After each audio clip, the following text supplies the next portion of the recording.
Good morning, everyone, and thank you very much for joining us. I'm Denise Albitz, the Manager of Research with Westchester Biotech Project, and we welcome you to our annual Innovation and Research Program. This is our 5th annual meeting, and today we'll be focusing on breakthroughs in maternal health. Okay, so we definitely could not do this alone. Our co-chairs for this meeting are Nini Fan. She's the founder and CEO of MaMome, and Andrea Beltran Ruggiero. She is the Executive Vice President of Community Health at the Open Door Family Medical Center. And I really want to take the time to thank you both. We really could not have done this without you, and you have been such great partners and contributors to planning this program. And now I am going to turn it over to Michael Welling. He is the co-founder and Chief Strategy Officer of Westchester Biotech Project. So, thank you, Denise. Thank you. Good morning, everyone, and thank you for joining us today.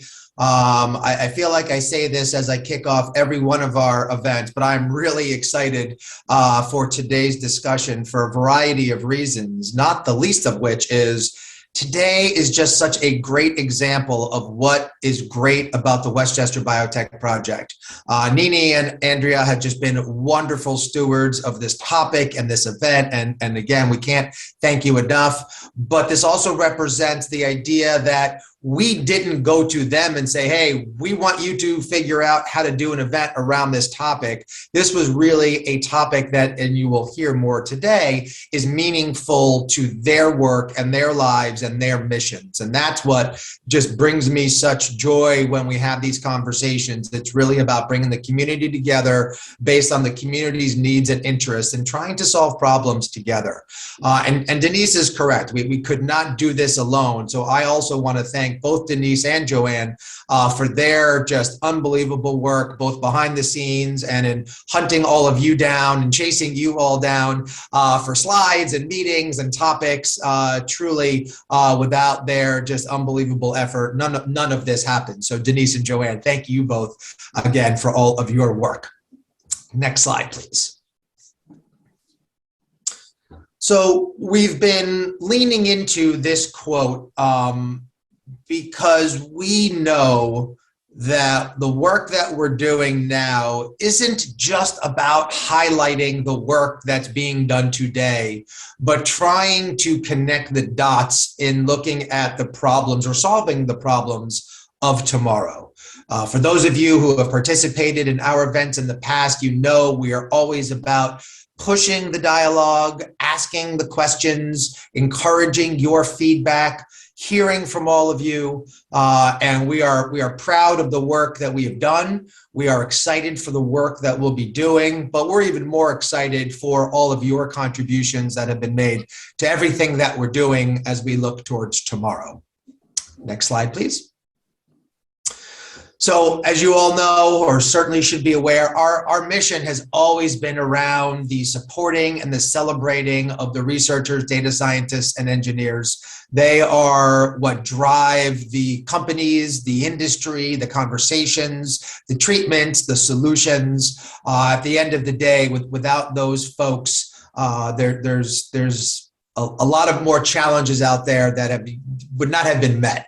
And so we continue that focus even as we grow and expand our scope, but we will always remain true to that core group of people being who we are both inspired by and looking to support. Next slide, please. Not going to tell this whole story here, but for those of you who know me, I am not a researcher. I am not a data scientist. I'm not an engineer. I have no medical background. I'm barely a functioning adult. But I was brought to this world, this community, through a personal experience with my son, pictured there, Matthew, who's now 16 years old, but at 6 months of age, and this was not an in utero issue, but as a new baby at 6 months of age, was diagnosed with what we thought was a rare pre-leukemic condition. Turned out a few months later, it was an even more rare genetic condition that required his admission to Memorial Sloan Kettering on his first birthday. where we spent 143 consecutive days as new parents, where he underwent 2 separate stem cell transplants from 2 anonymous donors, multiple rounds of chemo, treatment, etc. And the fact that we spent 6 months in Sloan Kettering and witnessed and befriended many, I lost track, truthfully, of how many families we met whose children were lost because they could not find a treatment, a cure, a donor match. And we were fortunate that we found 2. And that's sort of what inspired me to, at the time didn't know it, find Joanne, share our vision here, bring together the idea of we want to give back to this community that saved Matthew's life and help foster collaboration of future treatments, future research projects. And as I've said, one of these days, we're going to find out that one of you met another one of you and shared an idea, and an idea spawned a treatment, and that treatment saved a patient. And to me, that would all be well worth it for that to be the end result here. So that's sort of where I bring my perspective of. My wife would have a totally different perspective, but we are fortunate, we are lucky, and we feel that as a responsibility to give back, and much of that is where the origins of the Westchester Biotech Project started. Next slide, please. So again, the theme you will all hear and have heard is we can't do this alone. We are not out here trying to say to all of you, we think you should be working on this. We think you should be talking about this. We are here to listen and hear from you. What are you working on? What are your challenges? How can we help you? And our partners are what drive this machine. And you see listed here many, this isn't even an all-inclusive list, but many of our partners from around the globe, representing organizations in the for-profit, nonprofit, municipal, you name it, industries. And we cannot express our appreciation enough for all that they have contributed to our work. And as I always say, if you see a name up here that's an organization for which you have an idea, for which you might want to speak to, please reach out to Joanne or myself, and we would love to make that introduction. And of course, if you want to see your name or your company's name up on this slide, please let us know, because we'd love to talk about how do we make that worthwhile and valuable for everybody involved. So a huge thank you to our partners, collaborators, and contributors. Next slide, please. So we talk about connecting the dots, and that really was what we set out to do day one, which we're coming up on the 5-year anniversary of the Westchester Biotech Project, is to connect the dots. We recognized that there are people and individuals and industries and segments of the industry all sort of working not in their own silos, but sort of disconnected from each other. And so we wanted to take our time and invest our time in trying to bring together those different cohorts and areas of this community by connecting the dots. Next slide, please. So the first dot, connecting the community. So we have strived to build an organization that is strategic in thought, sustainable in its existence, and synergistic in its motives, trying to make sure that everything we do is for, I'll call it a greater good, maybe not the greater good, but trying to bring together groups, people, individuals for what I would call an exponential solution, not just one in which it's a one-off, but rather better for the whole. Next slide, please. How do we do this? Well, we're building this through our listen, learn, leverage tour, as we like to call it. We're listening to all of you, we're learning from all of you, and we're leveraging what we're hearing from you and what we have heard from others, again, to try and connect the dots as we build the cluster. Next slide, please.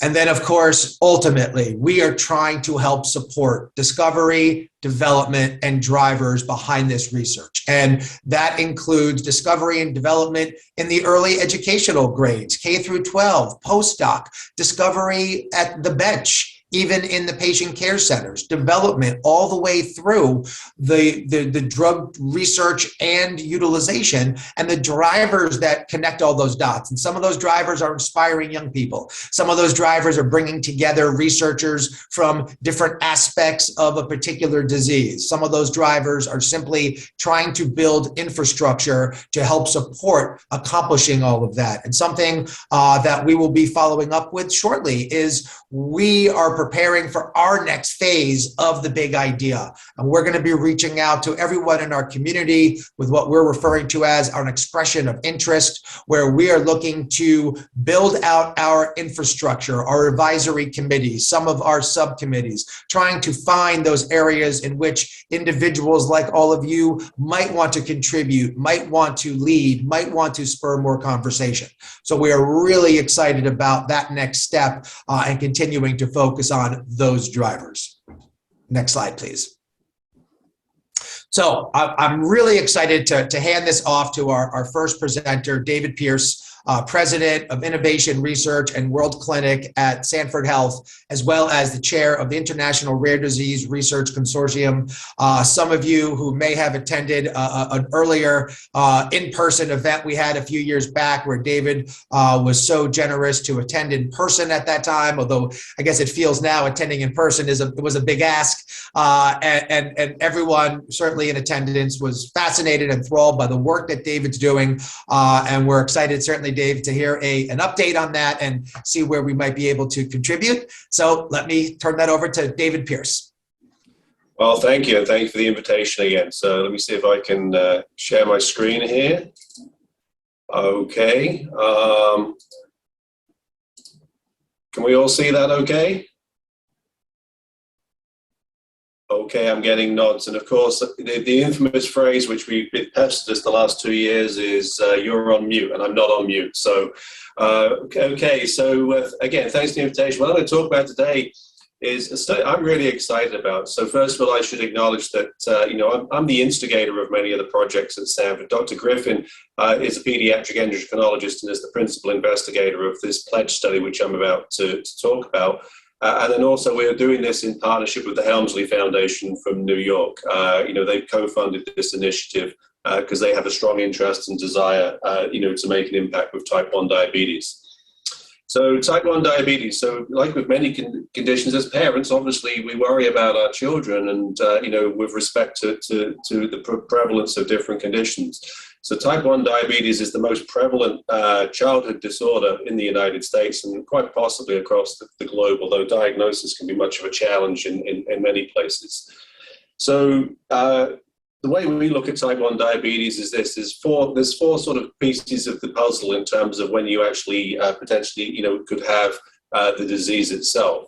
So stage 4 is that you're an established type 1 diabetic, and then you're destined to monitor your sugar levels and you use insulin throughout your life. Prior to that is obviously you have the new onset of the disease and you're diagnosed with respect to that. And then the way we're looking at this now is that and I'll get into this a little bit, is that it's predictable. We can actually now have, using biomarkers, and I say biomarkers because, this is a topic that we often get into, but it's been known for many years what the causality of type 1 diabetes is. So just to refresh, is type 1 diabetes it's an autoimmune disease, and there are circulating autoantibodies that attack the pancreatic beta cells. Pancreatic beta cells being the only cells in the body that can produce insulin, and insulin, of course, is the regulator of glucose levels in the bloodstream. And high levels of glucose can put you into hypoglycemia and sometimes actually into a comatose state. So we're in the business of screening for individuals that have these autoantibodies. You don't just suddenly have autoantibodies and develop type 1 diabetes. So at Sanford, we try to address all of these stages of disease in terms of, is there ability to actually reverse the course of the disease if you've had it for many years? That's a challenge because you have no pancreatic beta cells left. But there are some very popular approaches right now using stem cells, for example. But then we're in this window of trying to prevent type 1 diabetes.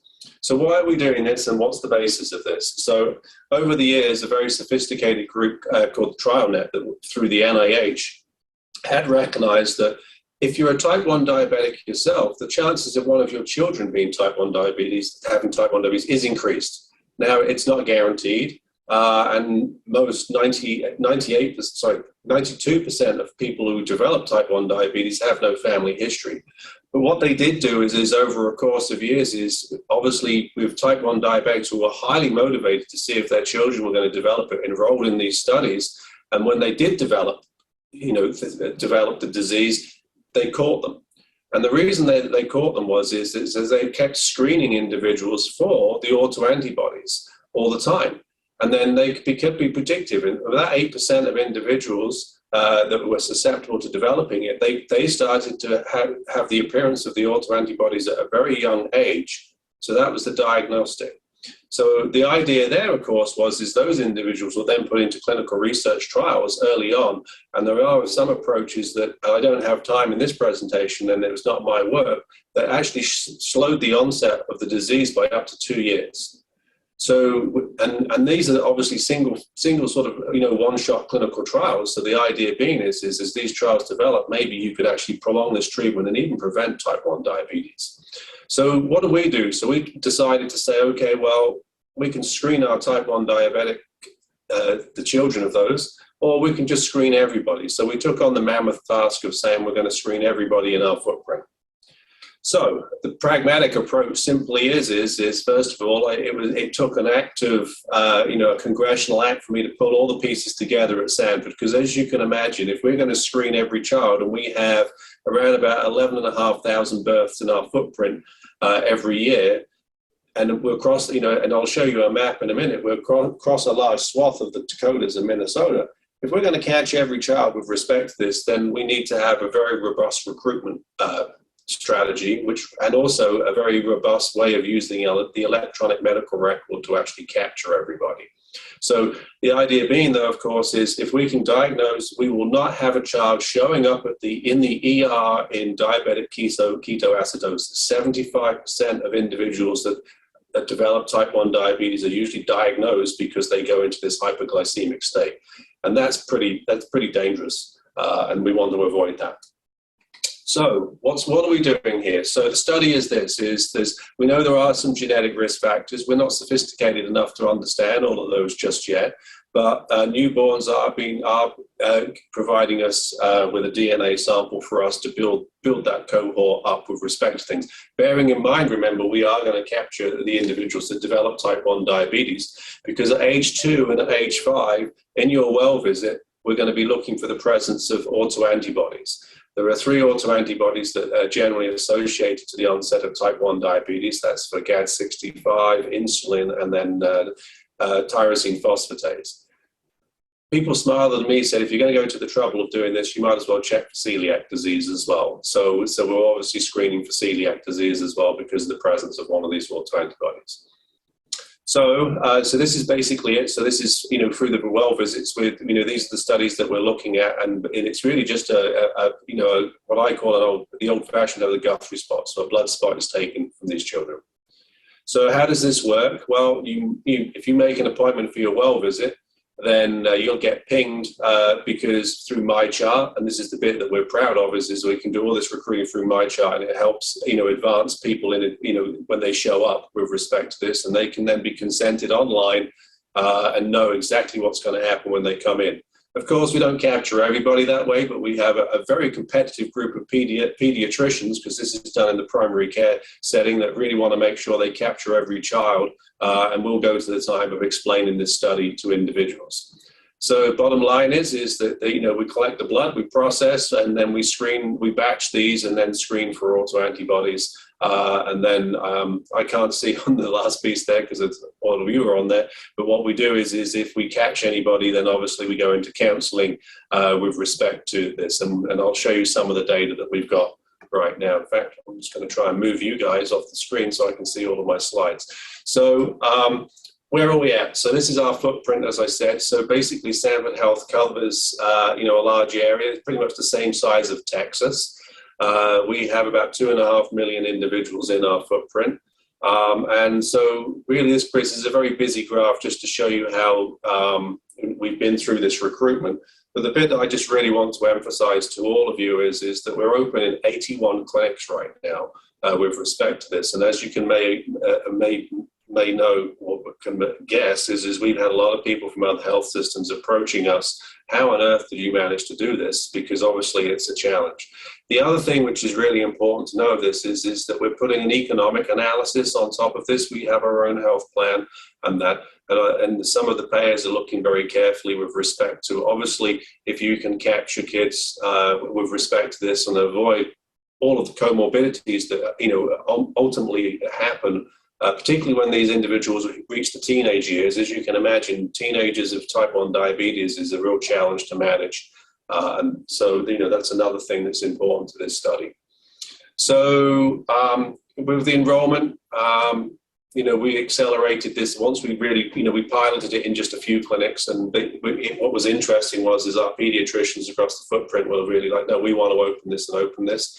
This graph just simply shows what our projection was. And really we said in the first year we would get 1,000 kids in.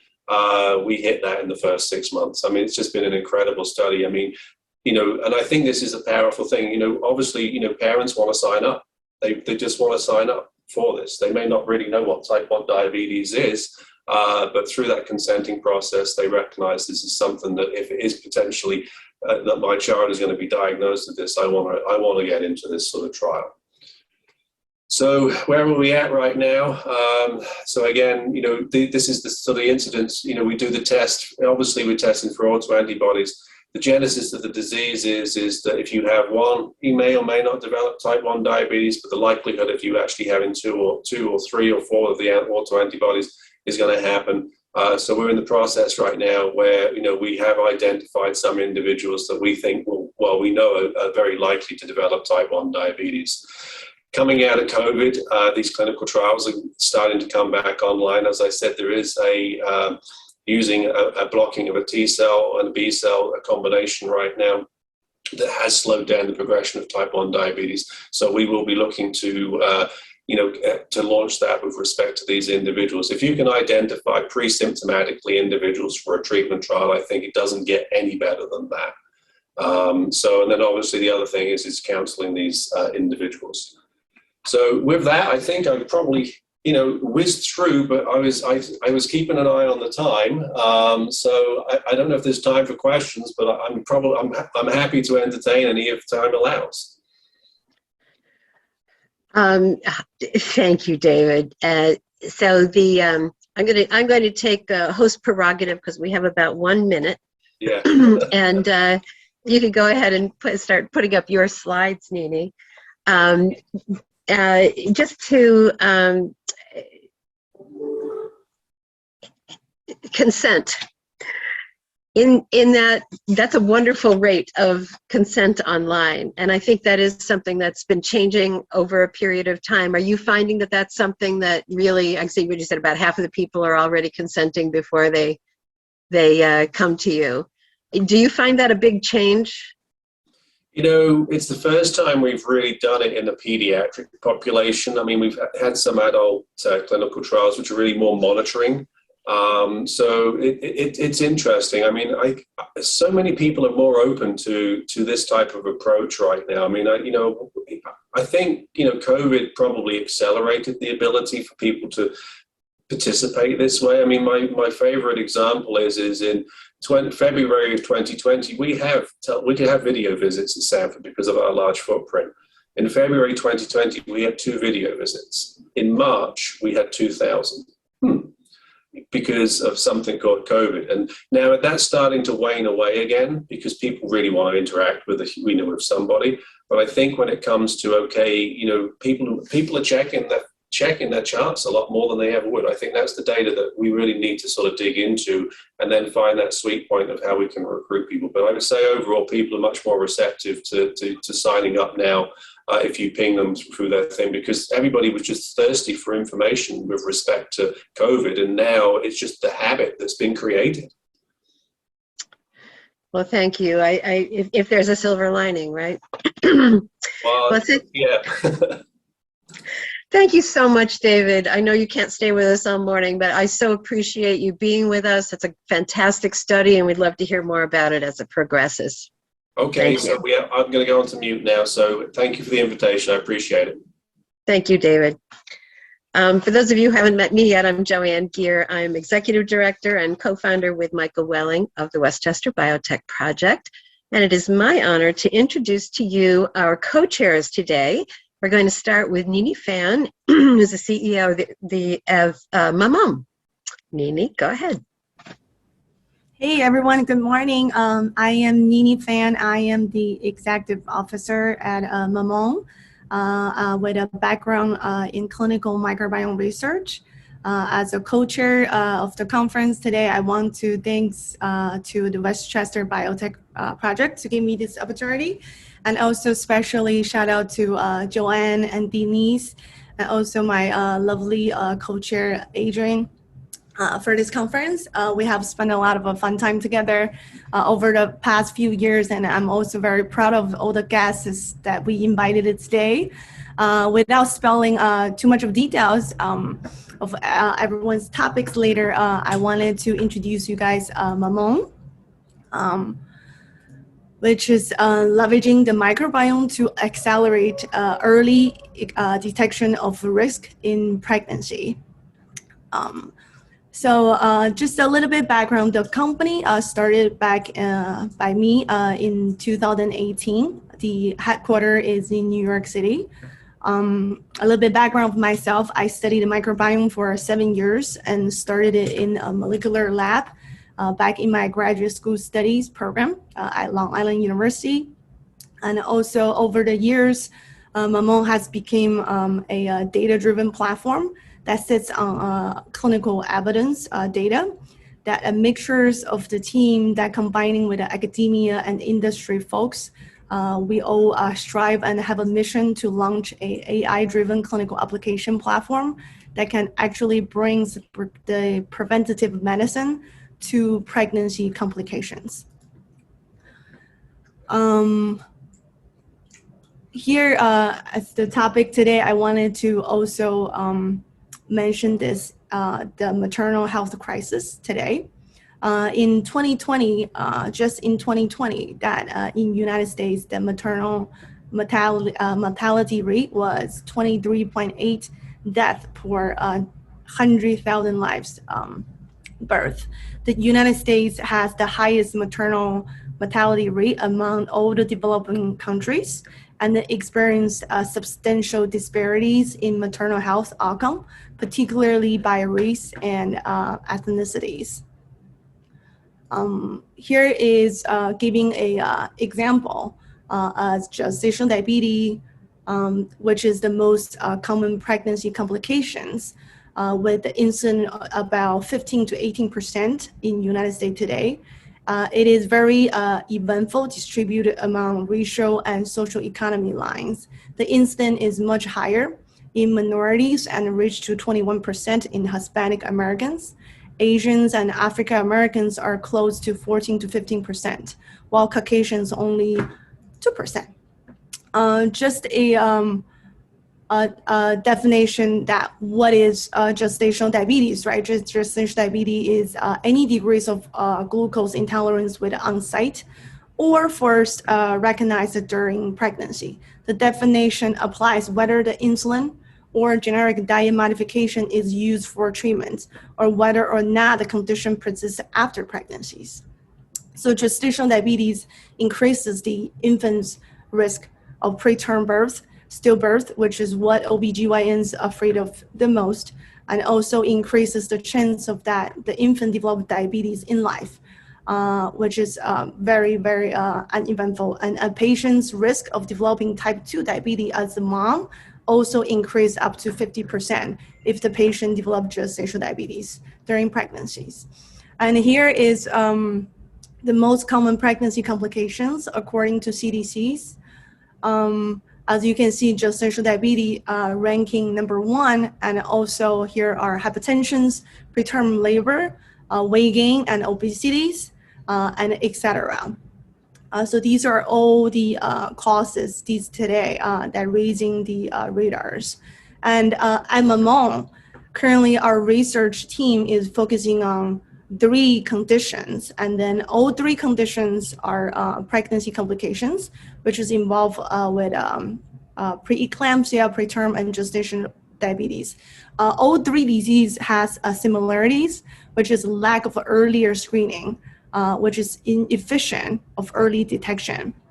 And then not to talk about, there is no predictive test today in the prevention of these pregnancy complications in the healthcare system.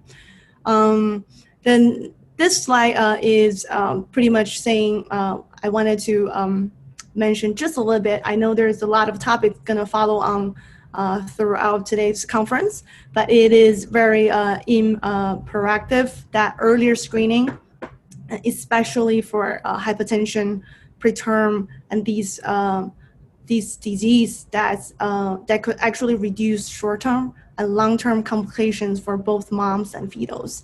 It is really important as today that we should encouraging expecting mom to be more aware of these pregnancy complications, not by just pushing them to go through the regular meetings, and then also by understanding the nutrition, the personalized treatment, the preventative medicine is important. So this type of earlier treatment of the disease can automatically reduce cost and the workload for both the providers and the patients for a long run. Just a brief touch on this slide is very basic, just touch on what is the microbiome and also why the clinical team is researching on these.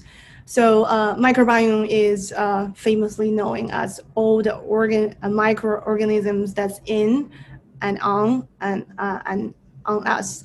And then they are mostly bacteria, fungi, viruses, which have 100 trillions of them that's scattered on our body. As you can see, the gut has the most, probably up to 80% of the microbes in our body, and also there are orals and vaginals, which is significantly impact with the maternal health, and also skin microbiomes as well. And here just a slide to briefly talking through how many of the species, what different types of bacteria that's laying on us that differentiate between gut, vaginal, oral, and skin. And really briefly talking about in MaMome, what our clinical team's doing, which is not just researching what type of the microbes are they, right? But in pregnant women, that we utilizing this type of next generation sequencing technology, which is many folks here understand the metagenomic sequencing to extract the nucleus and then essentially assembly, similarly to what David previously mentioned, how the technology is, but our technology is really focusing on the metagenomic, which is some people refer as the second genome. And then we assemble the genome and identify the metabolic pathways and essentially understand how the community differentiate with the disease and among our host. And here is a brief flow through that, how we utilizing high resolution, full length of sequencing technology. Our workflows are not super simple, but also not super complicated. That starting with, very robotic, automatic way of extracting and collecting samples with our preparatory buffers, and looking forward to getting all the samples, sequences, and essentially the key part is the data analysis, right? And then all of our patients cohort with a clinical trial that we have conducted, we mapped them out with healthy and unhealthy essentially among with the 3 conditions I previously mentioned, the GD, the hypertension, the preterm birth, that essentially all from each single trimester of the pregnant woman that we're looking through in our clinical trial. And essentially right now the turnaround time is now 5 to 7 business days, but that's essentially what we're really looking to reach with the limitations of the sequencing turnaround time, data computing time. Also, this is really a clinical application that we wanted to provide it to the vulnerable pregnant group, which is, as we all know, the pregnancy period of time is 9 months, that we wanted to put it as early as possible and have a great turnaround time. However, the end of, I just want to summarize what is us, what is MaMome doing. We're developing this data-driven test platform for women's health management, and then we are starting with a prevention of the pregnancy complications today. And in our platform, we can identify vulnerable pregnancy as early as week 8, which is normally when a woman finds out she just got pregnant, versus the current diagnosis with these conditions I mentioned previously are located in 24 weeks of the protocols. And again, this earlier screening provides the earlier treatment, so we can have the microbiome target approach base for nutritional therapy and essentially coming out with a combinational therapy to prevent pregnancy complications. I just want to also show you guys that MaMome's currently expanding our clinical trials sites. Currently, we're located in New York City, but we're already expanded our trial to UConn Health, Connecticut, New Jersey, and of course, upstate New York.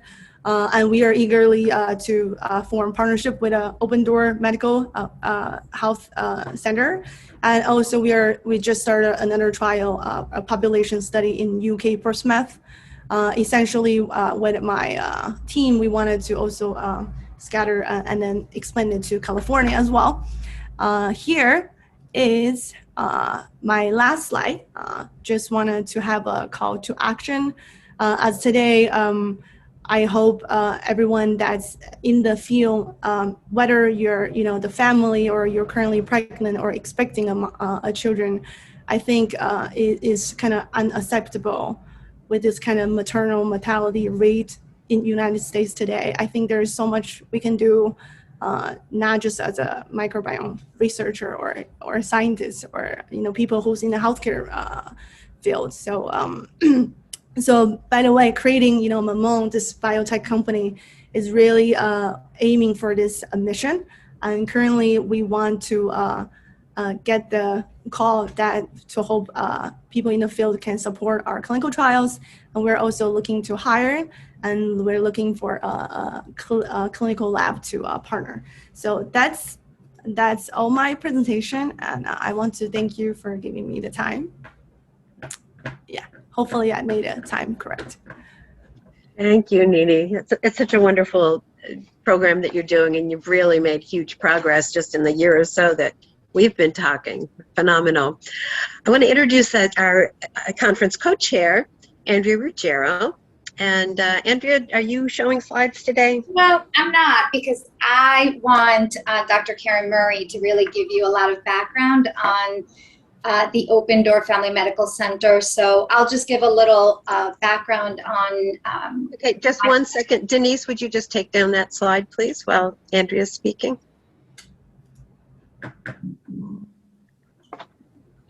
Okay, I'm just going to move my screen so I can see you better. Go ahead. Sorry, I somehow can stop sharing. So if you can help stop sharing, that'll be great. Sorry, Adrian. No problem. You go ahead. I won't speak. Oh, there we go. Thank you, Denise. All right, now I can see everyone. So my name is Andrea Beltran Ruggiero. I've been with the Open Door for the past 18 years, and a lot of my focus is around providing really great services to vulnerable populations. So a lot of enabling services, supportive services to patients that come into the Open Door to access healthcare services. And so I've basically surrounded myself with really, really smart and capable people who are really doing amazing work to leverage partnerships and relationships so that if there is a service that Open Door does not have available within one of our brick and mortar sites, that we're able to partner and be able to provide access to our patients in the community.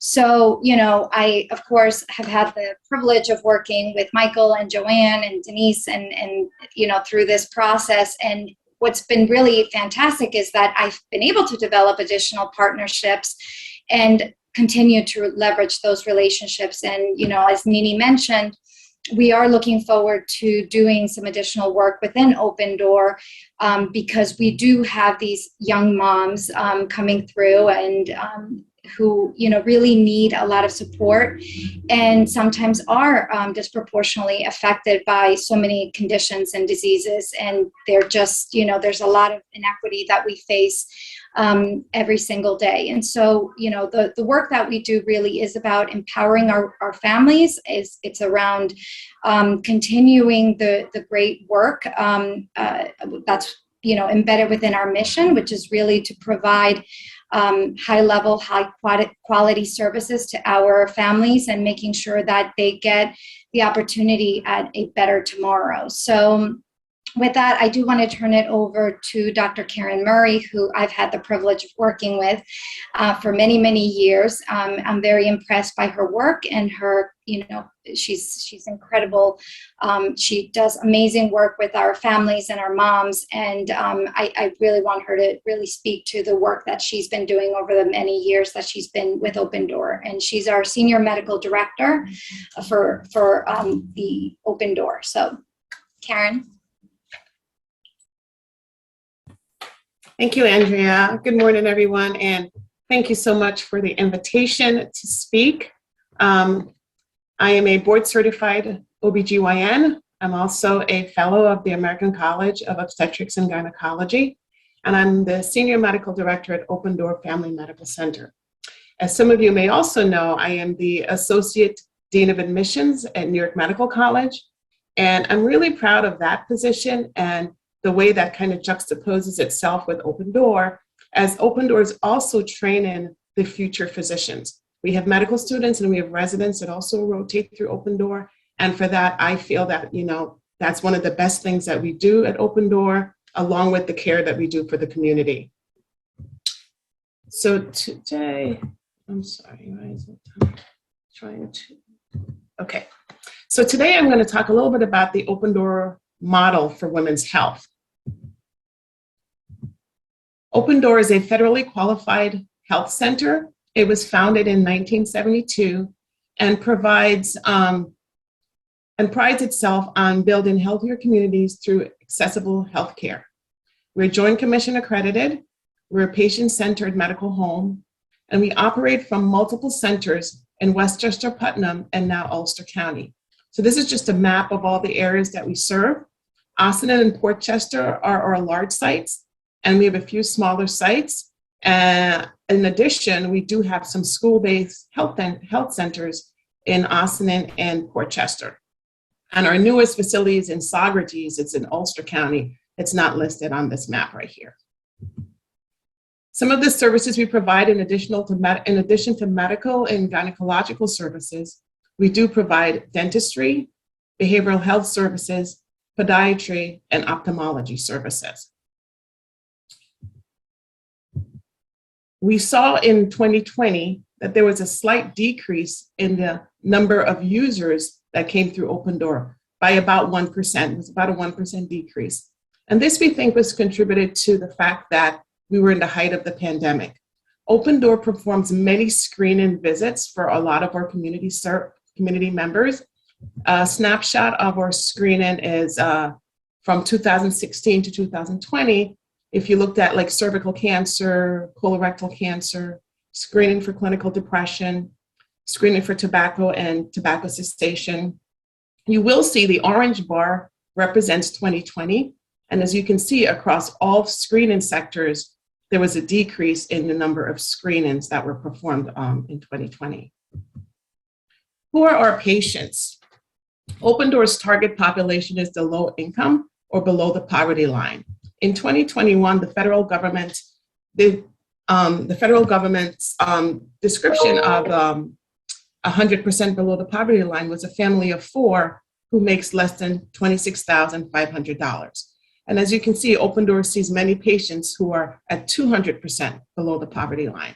We also take care of the uninsured, the underinsured, underserved minorities, high-risk population, as well as women of childbearing age and all children. Our service areas are, as I said, our main sites are Austin and Port Chester. But what was interesting in 2020, we found that 40% of our patients came from outside of Open Door's primary delivery area. Some of these patients came from Connecticut, places such as Danbury in Connecticut, Greenwich, Connecticut. There are some patients who came to us from Mount Vernon, some patients who came to us from Peekskill.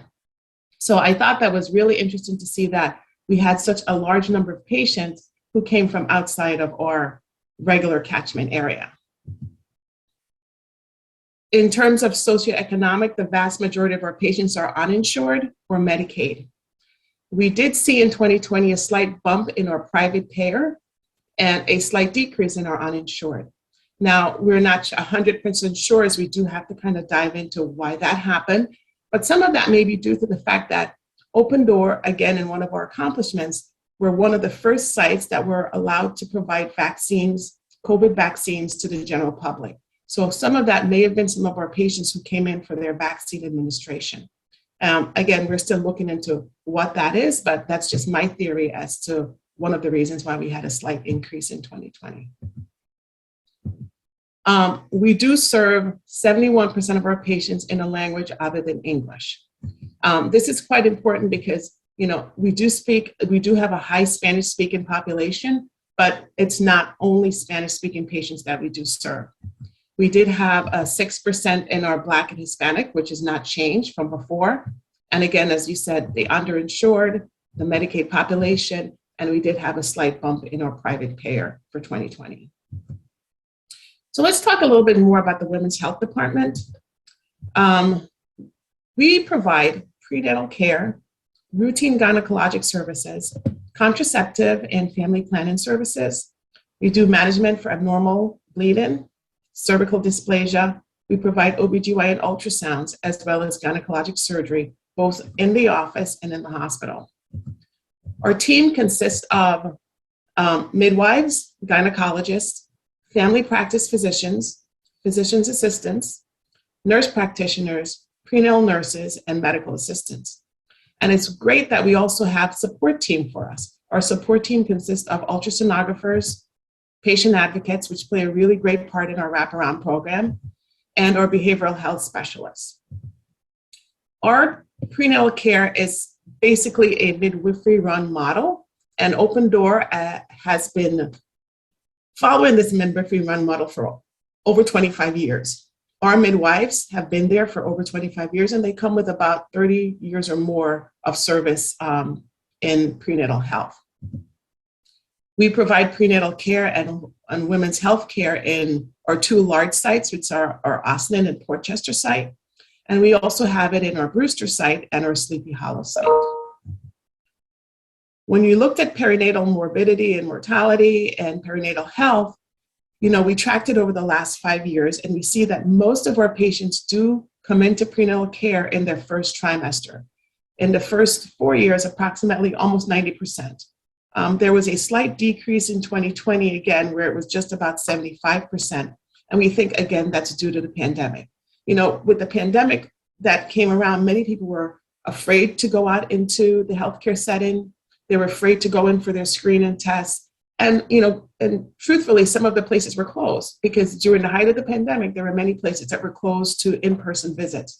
And so we're slowly starting to see patients kind of come back for their prenatal care and for their screening tests. The second bar looks at a low birth weight. And I really feel that I should say that the scale that we use to calculate low birth weight is based on that of the Caucasian female. And again, as you see, a vast majority of our patients are Hispanic. So genetically, they're slightly smaller. So their babies fall on the low birth weight spectrum. But when you do look at the moms and the dads, and they're really appropriate for their size based on their genetics.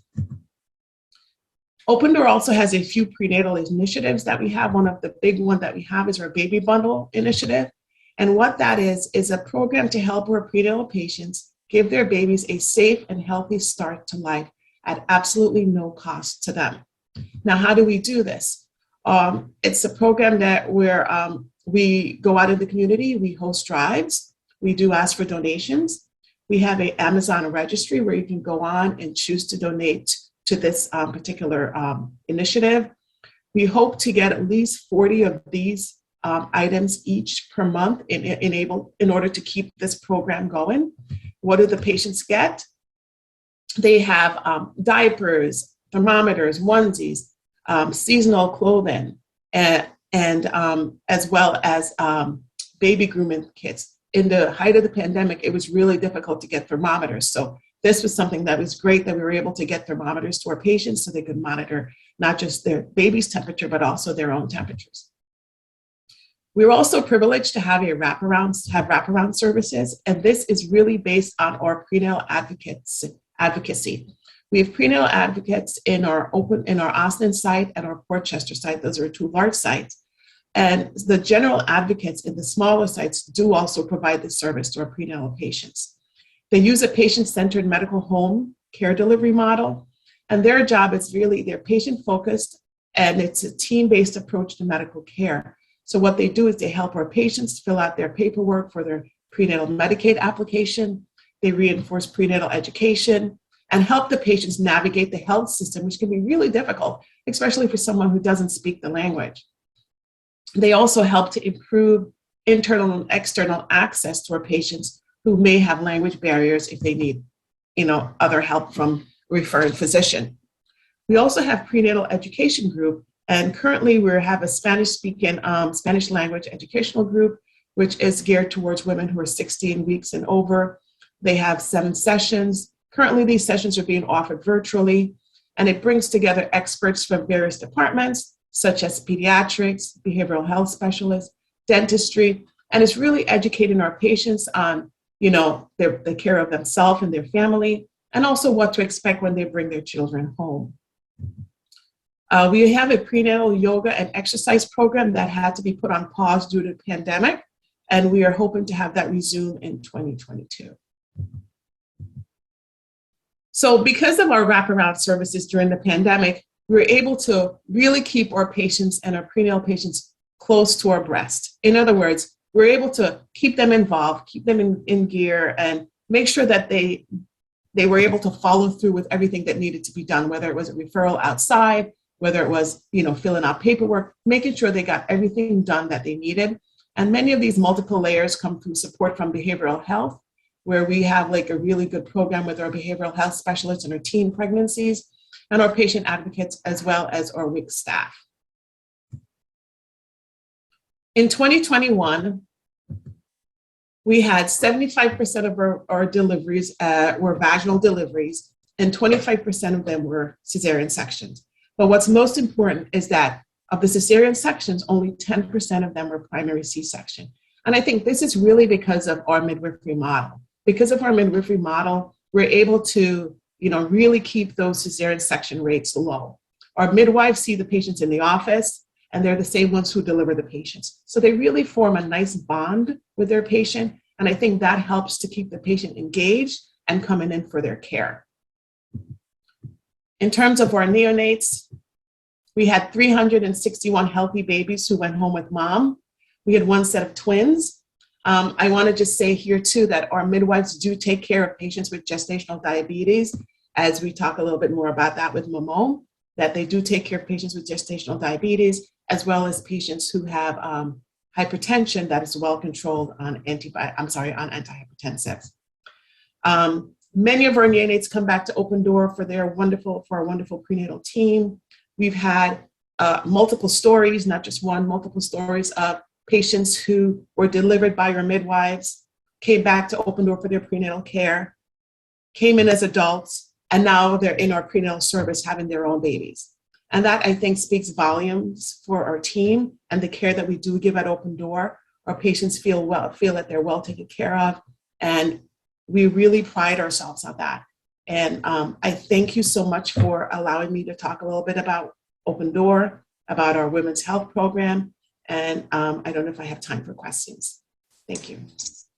Thank you, Dr. Murray. That was wonderful. Joanne, I'm sorry, did you want to say something? No, you go ahead. Thank you. So first, Dr. Murray, thank you again for your time, your presentation, obviously your work in general, and certainly over the last 2 years. I can speak as a parent of a sick child when he at birth and early ages. It's a club no one wants to be a part of, but once you are admitted to that club, you are thankful and just blessed every day. There are people like Dr. Murray and Andrea at Open Medical and MoMobile and the work that they're doing, and David Pearce, the research he's doing. It really is truly needed, unbelievable, and I, not to appoint myself as the spokesperson for the entire community of parents with sick children, but thank you for any of those who will let me speak on their behalf. Also, Joanne, I hope we recorded Andrea's intro because that is our next advertising campaign. All of the connections and the partnerships, because truly, as I said in my opening remarks, that is just why we're doing this, and hearing that really makes this all sort of worthwhile. We're moving into a feature of our events that I think is somewhat unique to us, certainly something that I think drives some of our unique contributions, and that is a bit of a roundtable discussion where we like to invite all of you who are in the audience, so to speak, to introduce yourselves, ask a question, make a comment. There is nothing to be shy or concerned about. This is a warm and welcoming community, and we really find that making those comments, asking those questions, sometimes when unexpectedly so, we uncover some really fascinating and interesting topics to continue to explore. So before I call on anyone to introduce themselves, I am curious if anyone has any direct questions for Dr. Murray or Andrea and the work that they're doing at Open Door, or sort of course, any questions, I guess we should say, for David or Nini as well. So any questions for any of our presenters so far this morning? Maybe we'll start there.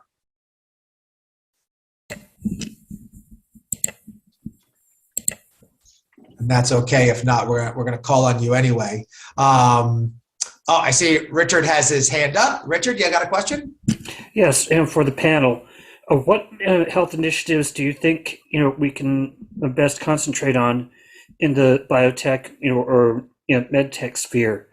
Do you think that we should be focusing on better public health education, better diagnostics, better health education for parents or caregivers, or a combination of all?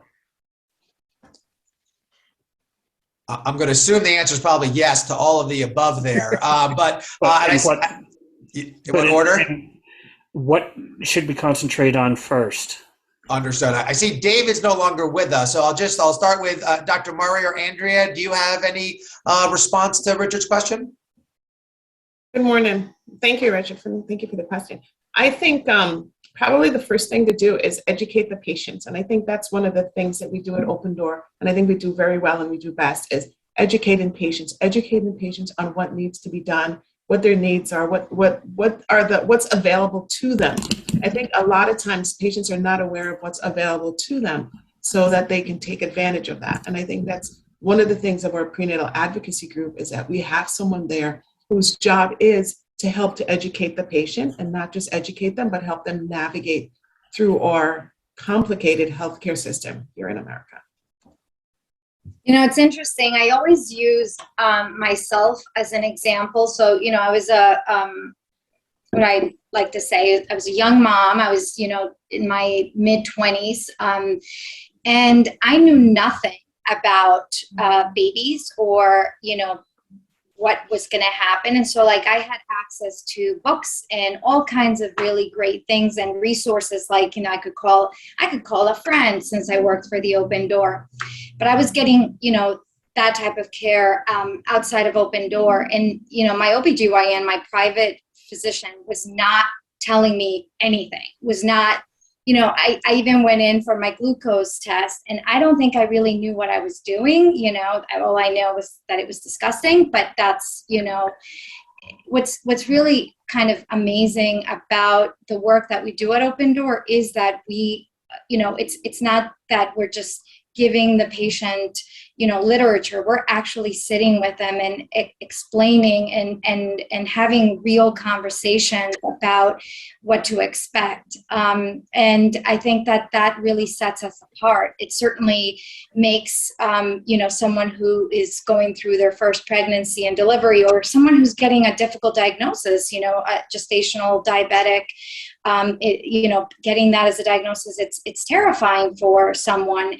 And I think it is really important to make sure that they are provided with great information and education that is, appropriate for their learning experience as well, which I think is very unique in our circumstance as well, because we do have patients that, might not necessarily learn best with literature. They might learn best in other ways. Great point. Nini, she's off mute there. Just curious if you had anything you wanted to add there, if you can hear us. No worries if not. Okay. Any other follow-up questions to our presenters from this morning? And if you've got anything, just raise your hand. You can certainly shout out. Okay, if not. So let's call on someone to sort of introduce themselves and sort of just randomly here. Judith Schaft, if you're available, do you want to come off mute, turn on your camera and introduce yourself and say hello? See if we caught her off guard. Yeah.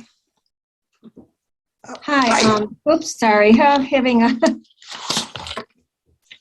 So I'm Judith Schaft. I'm the Executive Director of the New Jersey Commission on Science, Innovation, and Technology. I've known Joanne for a while. One of the reasons I was joining this particular workshop that you're holding is our commission is planning to look at developing a seed grant for New Jersey companies who are working in the maternal and infant healthcare space. So I wanted to get some insights from some of the things that others were doing.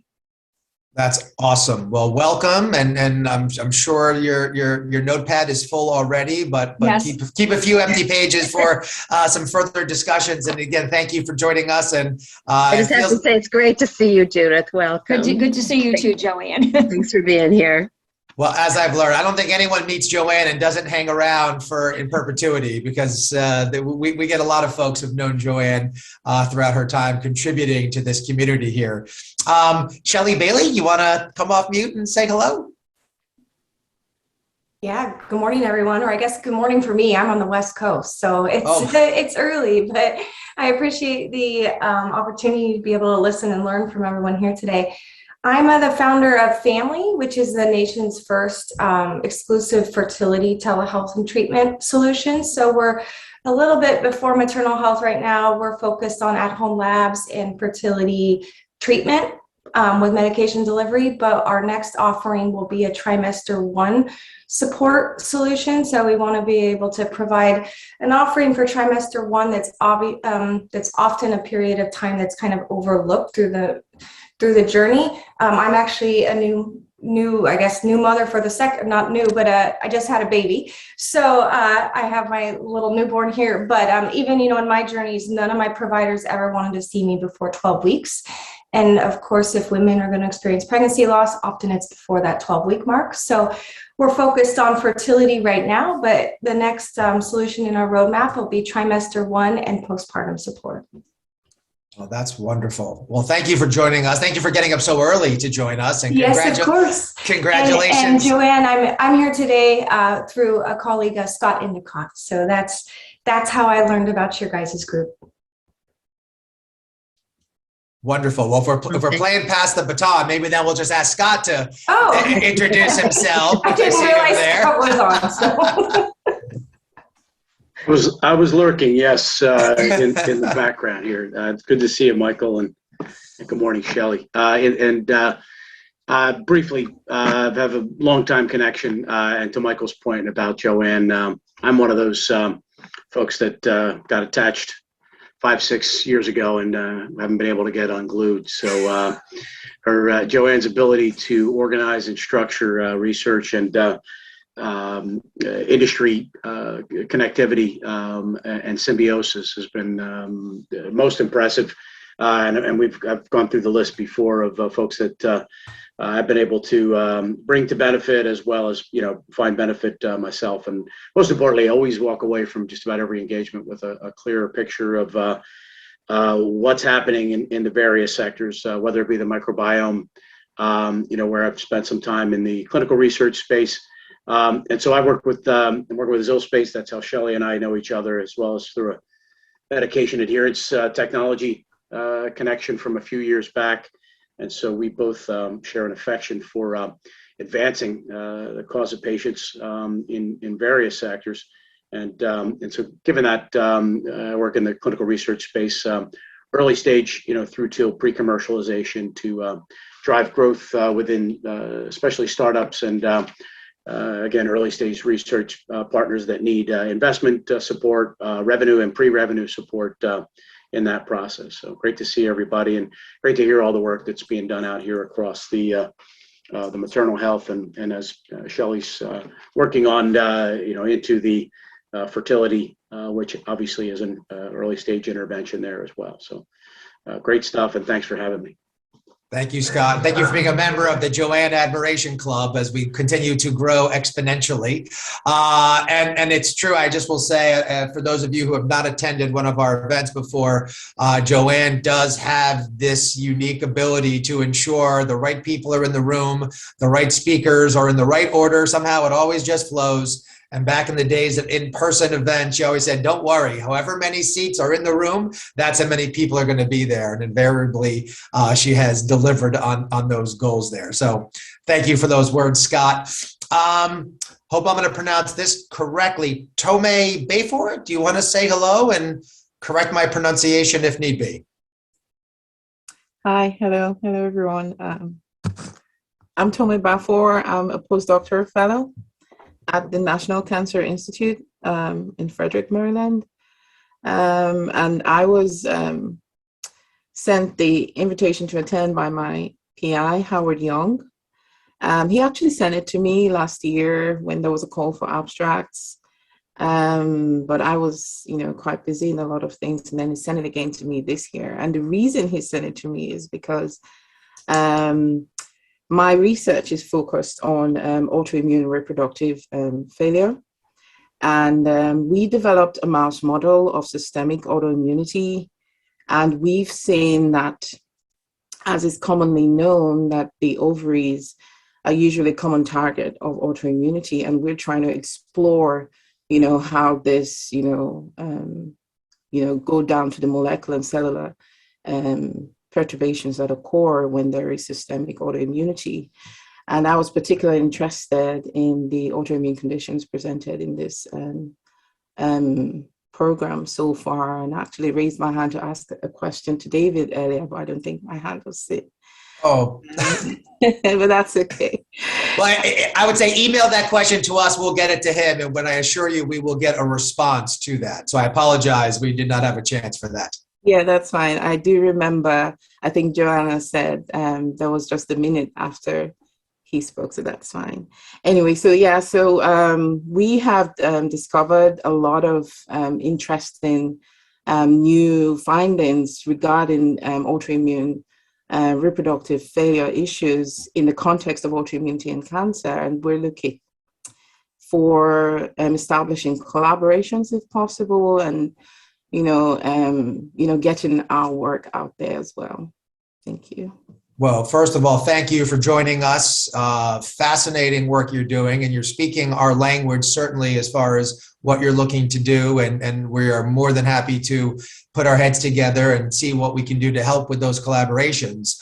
I did just have a follow-up question as the non-scientist, non-researcher of the group here. So is your work focused on preemptive studying of the ovaries, or once there's been an indication of either a condition or an issue, or is it both? I'm going to say both, because since we're looking at using currently mouse models and we're hoping to translate very soon based on what we found, we were able to look at both the normal ovary conditions, and then we have what we call, the heterozygous models, where they are kind of in between. And with the heterozygous models, we see those that, kind of do not have the conditions, and those that kind of are, in the borderline of having the condition. And of course, we have our homozygous, which fully have these conditions. And so we work with both, essentially. Wonderful. All right. So Denise, make a note. We need to circle back with Tomei and put our heads together there. Thank you so much for joining us. And thank you for the great work that you're doing. Karen Mandel, you want to say hello? I sure do. Good morning, everybody. I'm Karen Mandel. I am another Karen from Open Door. I'm colleagues of Dr. Murray and Andrea Ruggiero. I'm here as part of our team.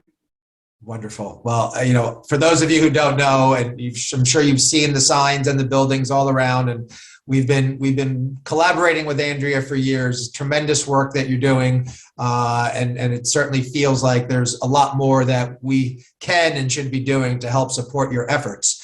As I'm just sort of looking at the clock, I did just want to turn back to Andrea and Nini as both the sort of presenters, but also our chairs, to say, so far, takeaways that you've heard or opportunities that you see here for where we can go next in our collaborations and conversations, or just any sort of observations so far from this morning. Not to put you guys on the spot again, but I will. I don't know if Nini wants to go first. I mean, it's such a dynamic group, right? So it's always like you never know which direction to take, but certainly, in hearing the amazing work that's getting done around, just trying to look at these incredible experiences that women go through, right, through pregnancy, through even fertility. As we just heard, there's so much that we can still do to support women, and certainly are very vulnerable women who sometimes lack access to preventative care, and of course throughout their pregnancy. So I'm always interested in hearing what opportunities there are around there. I don't know if Nini wants to add anything. Yeah, I totally agree with Adrian. I guess just from my takeaway from just this morning, I see a lot of collaboration, partnership opportunities just among all the physicians and patient advocates, and also entrepreneurs, right? Like me, like innovators. And then I feel like, and here are also, by listening to, there's also researchers, I think scientists in the audience. That is just amazing. I feel like here probably we can dive in a little bit more deeper in terms of like what exactly is the problem, like why the maternal health situation is really appearing to today. I feel like that's really a main takeaway that I see it today. I think that's a great point, and I'll sort of build on that and say the comment that was made before, I think by Shelley, where the doctor didn't want to see her before 12 weeks. I know Dr. Murray sort of highlighted patient education is, where we need to start. And speaking solely from my own kind of personal experience, it does feel to me as though the typical sort of frontline patient care, typical, not anyone currently on this call, is, and there's a lot of reasons and probably blame to go around a lot of different aspects of the healthcare community, but it is very impersonal. It can be very, limited, whether it's because of insurance restrictions or, time that is allowed to spend with the patient. And, my family, my wife and I and my son, we experience kind of that that what I will say typical experience early on. And then I would say we experience that extreme level of care at a Sloan Kettering on the pediatric floor. And one of the things that I say, and the conclusion I came to is, in my experience, the best, the most sort of forward-thinking healthcare providers are the ones that will tell you, we don't have all the answers, but here's what we think is the best way to go, and here's why, and speak to you as a partner in your own care, versus the come in, do this, do this, do this. So Andrea talked about, glucose test, and you're a deer in headlights, certainly as a first-time, mother or parent to be. So, and I'm not putting the blame on the healthcare community, but there certainly is a challenge there. And I think educating the public on what questions they should be asking. And maybe, I'm just throwing this out there. Maybe it's, about to have your first baby. Here are the top 10 questions you should be asking your doctor, and walk in with listen, I'll put my name on it. They want to blame somebody, and to get the answers and the questions, and not just do this, but here's why. And here's why it's important. And certainly, listen, there are a lot of other factors that come into play to supporting that, but it's interesting that that's sort of the theme here.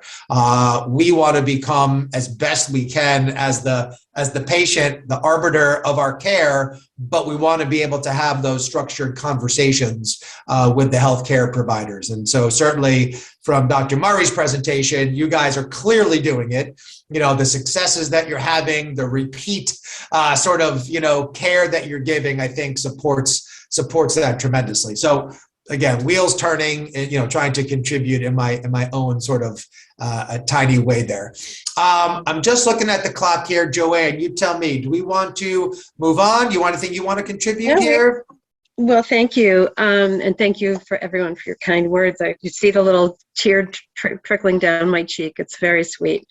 And this is the most fun I've ever had in my career. So thank you for that. I would like us to actually hear from Adela before we move on. Adela Borneo is the co-chair of our consortium on translational research in the microbiome, which has been a really wonderful catalyst for a number of these programs. In fact, Tomei, I see your note. I think everybody will see that. And if you did not include your contact information, you can feel free to do that if you want. But I will say that Howard Young is a great friend to ours, and it's because of him and some other folks 7 or 8 years ago who said, you got to think about the microbiome, that all of this began. Would you go ahead, Adela, and say hello? Hi, everybody. And of course, I'm a Joanne fan too. And I am the co-chair of the microbiome project, because Joanne reminded me how much I love microbiome, and I never got the chance to get involved, because in a way I had two lives, an academia life, and now I'm the CEO of a consulting company, and I kind of moved from my academia background, but Joanne reminded me how much I love microbiome.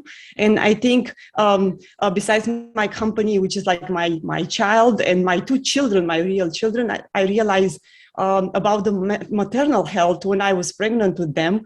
And after I had them, the babies are coming with no instruction, no manual. We just get them. And during the pregnancy, it's like a hurricane who comes from somewhere. And me, which I have, I'm trained as a scientist, I try to kind of understand what's going on. And there are lots of things, you need to look for answers. And that 15 minutes doctor appointment sometimes does not help you too much. And you always have questions, and, you always you look for a community, because it's not about finding answer. It's just about finding people to understand your pain and not feel alone, and just build a community. And I think the community require all hands of deck, from specialists, from clinicians and scientists, and everybody bring together something at the table who make you feel at home and, just feel you at peace. You are not alone. And I think my interest for this community is postpartum depression and the involvement of the immune system in this part. I think it's one of my observations after I had children. I realized this, the mother immune system, it's incredible. And it comes from one aspect where you can you can accept the pregnancy, which is a foreign, in a way, foreign organism, and your immune system change from being strong in your innate or adaptive immunity and become strong innate immunity. And that create an incredible, like women body have the incredible ability to switch the immune system from one active arm to another one. And I think it's incredible. And I think it's not too much, I feel like there are not too many discussions about this. And I feel like maybe one day this topic will be more on people's mind and, understand the postpartum depression and the immune system altogether. I'm feeling a program, Adela. I'm feeling a program, but we're going to move on with ours today. Thank you, Michael, and thank you to everybody. What a wonderful group today. I'd like to introduce Stephanie McClellan, who is the Chief Medical Officer of MaMome, who joins us from sunny California to talk about Trimester Zero to Trimester 4. Stephanie. Well, thank you all. What a worthwhile effort to get up so early this morning in California. So thank you. Adela, I don't know you, but I feel like you just teed me up. So I want to thank you for that. Very quick background, I too am a board certified OB/GYN. I'm a fellow of the American College, and I'm an expert in menopause. So you might ask, what am I doing at MaMome? Very quick background, I've run big clinical practice for years.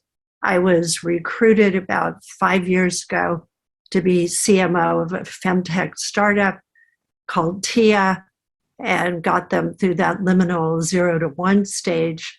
Was then recruited to be co-founder of another startup, femtech focused on basically post-reproductive age women, 40 and over, and was recruited away from them by Nini to be a co-founder and CMO of MaMome. The reason I did that, and listening to all of you, and one quick shout out, non sequitur, I really want to compliment Open Door and Dr. Murray's slide.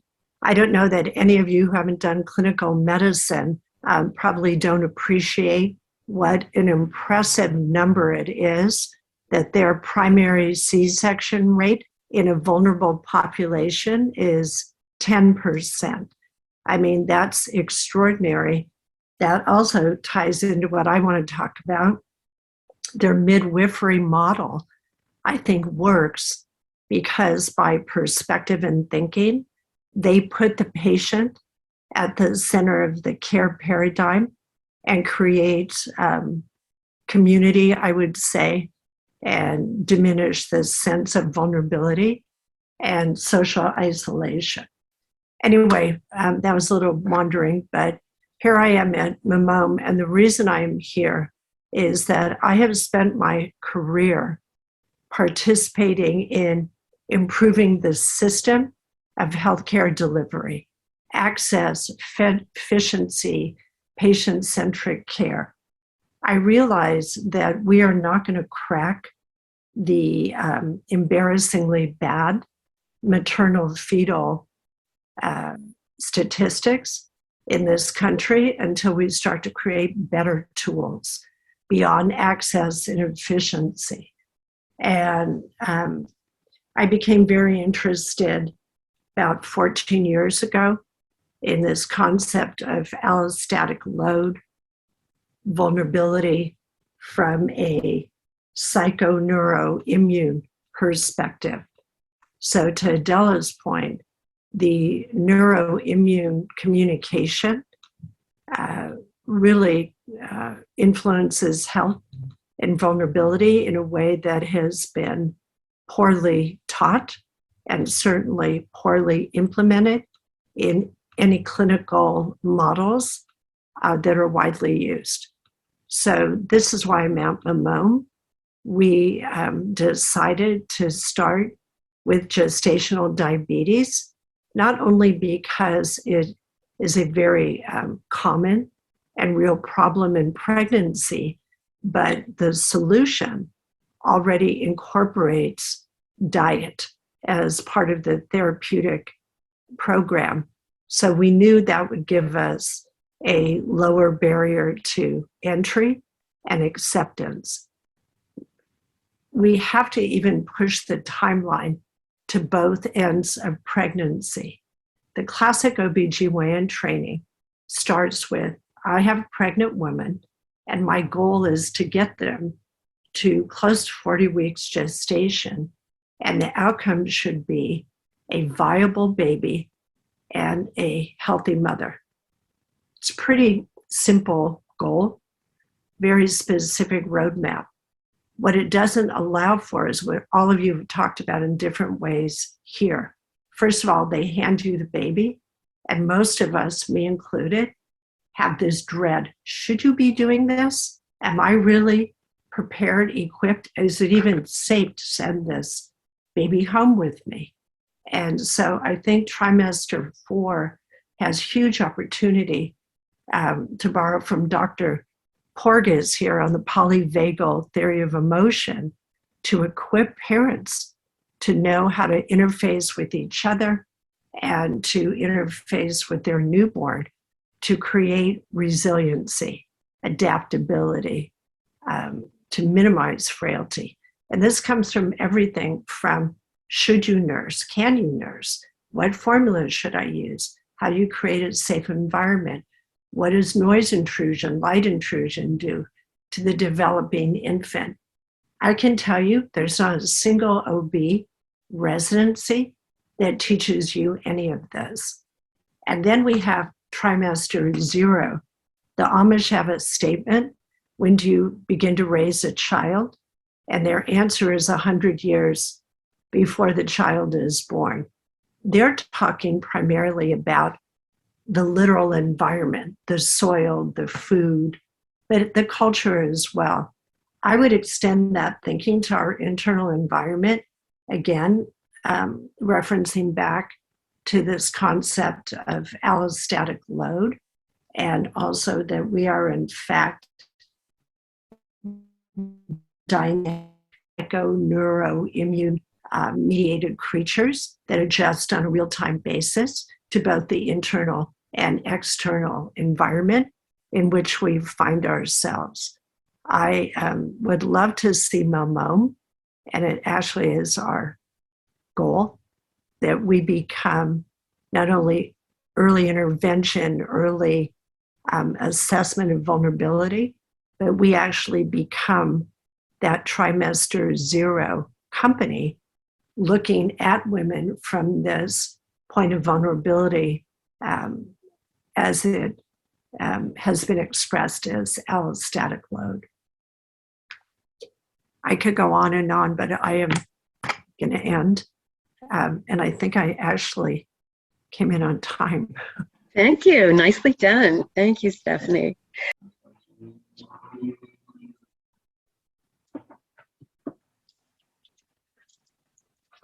Welcome. I'm Joanne Geer. I'm the Executive Director for the Westchester Biotech Project. We recently hosted our 5th Innovation and Research Conference, really focused on breakthroughs in maternal health. Today we're going to hear from Claudia Gallego, who is a bilingual mobile family therapist at MOMobile Family Therapy Program, sponsored by the Maternity Care Coalition. Claudia. Hi, good morning. Thanks for having me. My name is Claudia. I am a clinician and therapist working for Maternity Care Coalition. Bear with me one second. Today I'll be talking about delivering services to birthing clients in light of the pandemic. Let me just pull up my slides.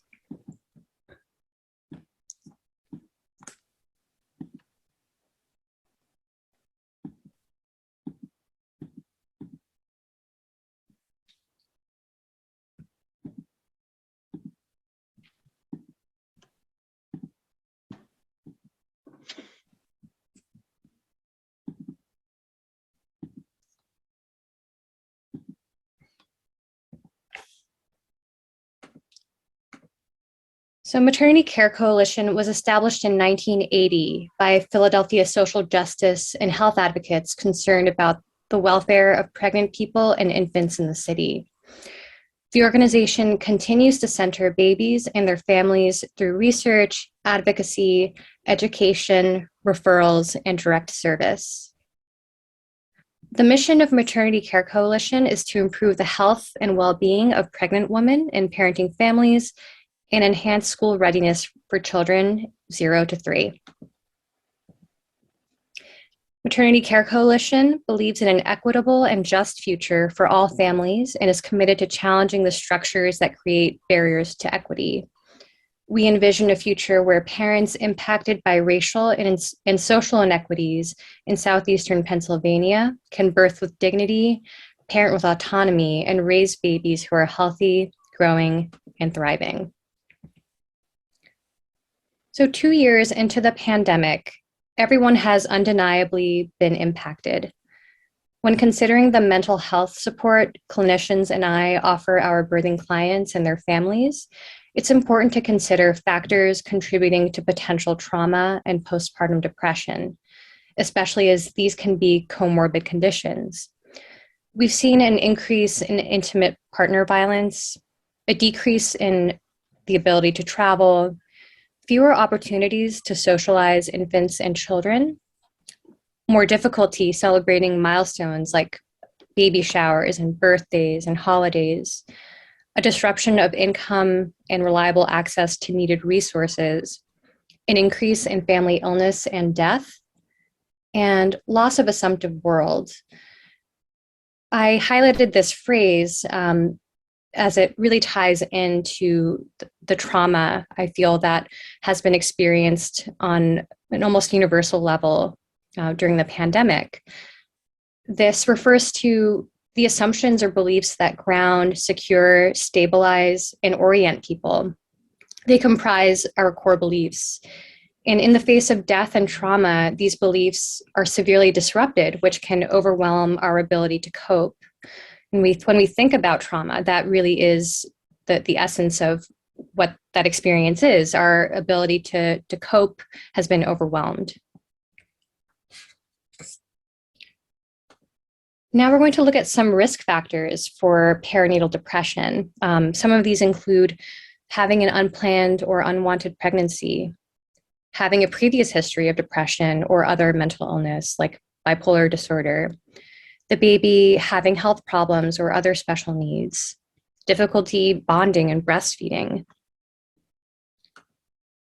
experiencing stressful events during the year, including loss of a loved one, losing a job, pregnancy complications, having relationship problems, lacking adequate support systems, and having financial problems. These last 4 risk factors for postpartum depression often present in clients served by Maternity Care Coalition in light of the pandemic. So up here, I have a case study. R is a client I've been working with for over a year now. She's a 36-year-old white woman who gave birth to her first son in October 2020. When we started working together, she had separated from her boyfriend and father of the baby, who had strangled her in January of the same year. R has been in recovery from heroin for 4 years and continues to maintain sobriety. She sought treatment with the mobile family therapy team to address symptoms of PTSD and difficulties adjusting to the reality of living alone with her infant. At the time of intake, the father of the baby was using heroin, and my client was reckoning with the possibility that her son might grow up without his father if he continues to use. During this time, the father of the baby's active use brought up a lot of reminders of her father's traumatic death and grief that had been stuck during her active addiction. She was unable to process that loss. Additionally, my client's finances were largely controlled by the father of the baby before she left him. She had hoped to get a job, but would need to work a minimum of 20 hours a week to qualify for childcare. Faced with a pandemic, limited financial resources, and social supports, my client initially scored high for postpartum depression and PTSD using screening tools called the EPDS, the Edinburgh Postnatal Depression Scale, and the TSI, the Trauma Symptom Inventory. With any client, we want to provide trauma-informed care and consider individual strengths. In R's case, grief and narrative therapy techniques were employed to help her make sense of her new reality and process parts of her past. Keeping trauma in mind, we don't want to process troubling content or details until that client feels safe. So for many clients, that looks like practicing mindfulness and practicing grounding techniques as well.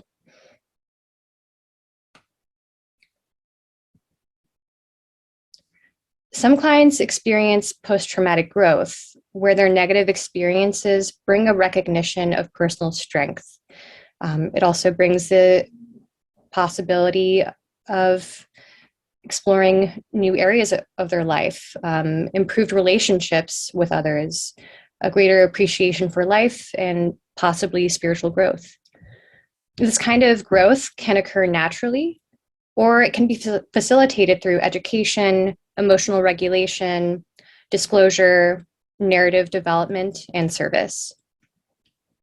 My client from the case study has protective factors, including the profound bond she has with her baby, her dedication to her sobriety, a strong sense of self-efficacy, and seeking help, having prior experience with therapy, and being receptive to narrative and Socratic techniques. And this all helped her make meaning and feel a great sense of self-reliance. Now my client feels more certain she can maintain boundaries with the father of the baby, especially when he insists that she and the baby move in with him, or when he resorts to insults. So she's moved to a better apartment and is a restaurant manager. She signed her baby boy up for childcare and has a sort of rekindled relationship with her mother and her siblings, who are a part of the baby's life. And they respect her boundaries in a way that perhaps they didn't before. My client is looking forward to going to culinary school when she saves up enough money. The therapists at Maternity Care Coalition communicate regularly with community health workers who address social determinants of health, or the non-medical, personal, social, socioeconomic, and environmental factors that influence a person's health status. These community health workers also administer the Edinburgh Perinatal Depression Scale, which screens for perinatal depression. And that also allows those community health workers to determine whether someone they're working with is interested in receiving mental health services. In addressing some structural determinants of health through parenting education programs, referrals, critical support, and access to resources like cribs, formula, and other supplies, therapists can then focus on client mental health.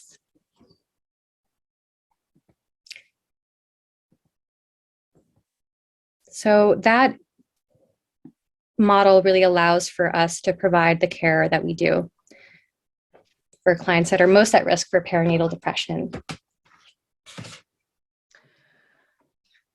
Well, thank you. This is a great presentation. I'm going to ask you to just stop sharing your screen so we can chat for a moment. I have a couple questions for you, Claudia. There are a couple of terms that were new to me. Losing the assumptive world, which is a really interesting perspective for all of us. There are so many things that have changed, and in a way we're creating a new world. I don't think we'll ever have a post-COVID world. Did you actually start this work during the pandemic? Is this my understanding? Yeah. I did. I transitioned from a position at a community health organization to Maternity Care Coalition during the pandemic. And at the time, I was one of two therapists at the agency. Now we have three 3 therapists, but we're trying to grow. There's definitely an increased need, I feel, for mental health services. That's fantastic. And then how do clients find you?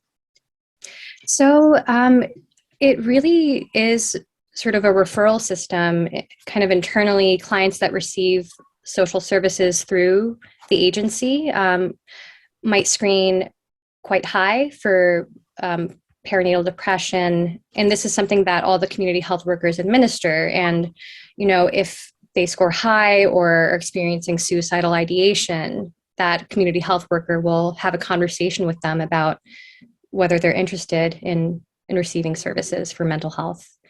So it's all internal. Well, that's fantastic. Well, thank you very much for your presentation. Next, I'd like to introduce Melissa Hanna, who is the co-founder and chief executive. Hi, everyone.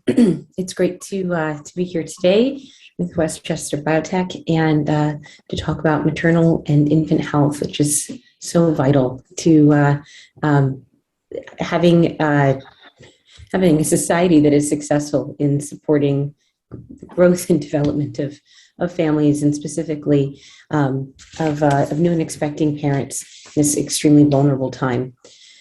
So I wanted to talk today about building the digital infrastructure to drive maternal outcomes, and really break that down and talk about the work that our team at MAMee is doing and how it intersects with so much of the research that is being addressed today as part of this event, and also broadly with the larger movement in innovation to support the maternal infant healthcare industry and create new models and approaches to delivering care to mothers and babies.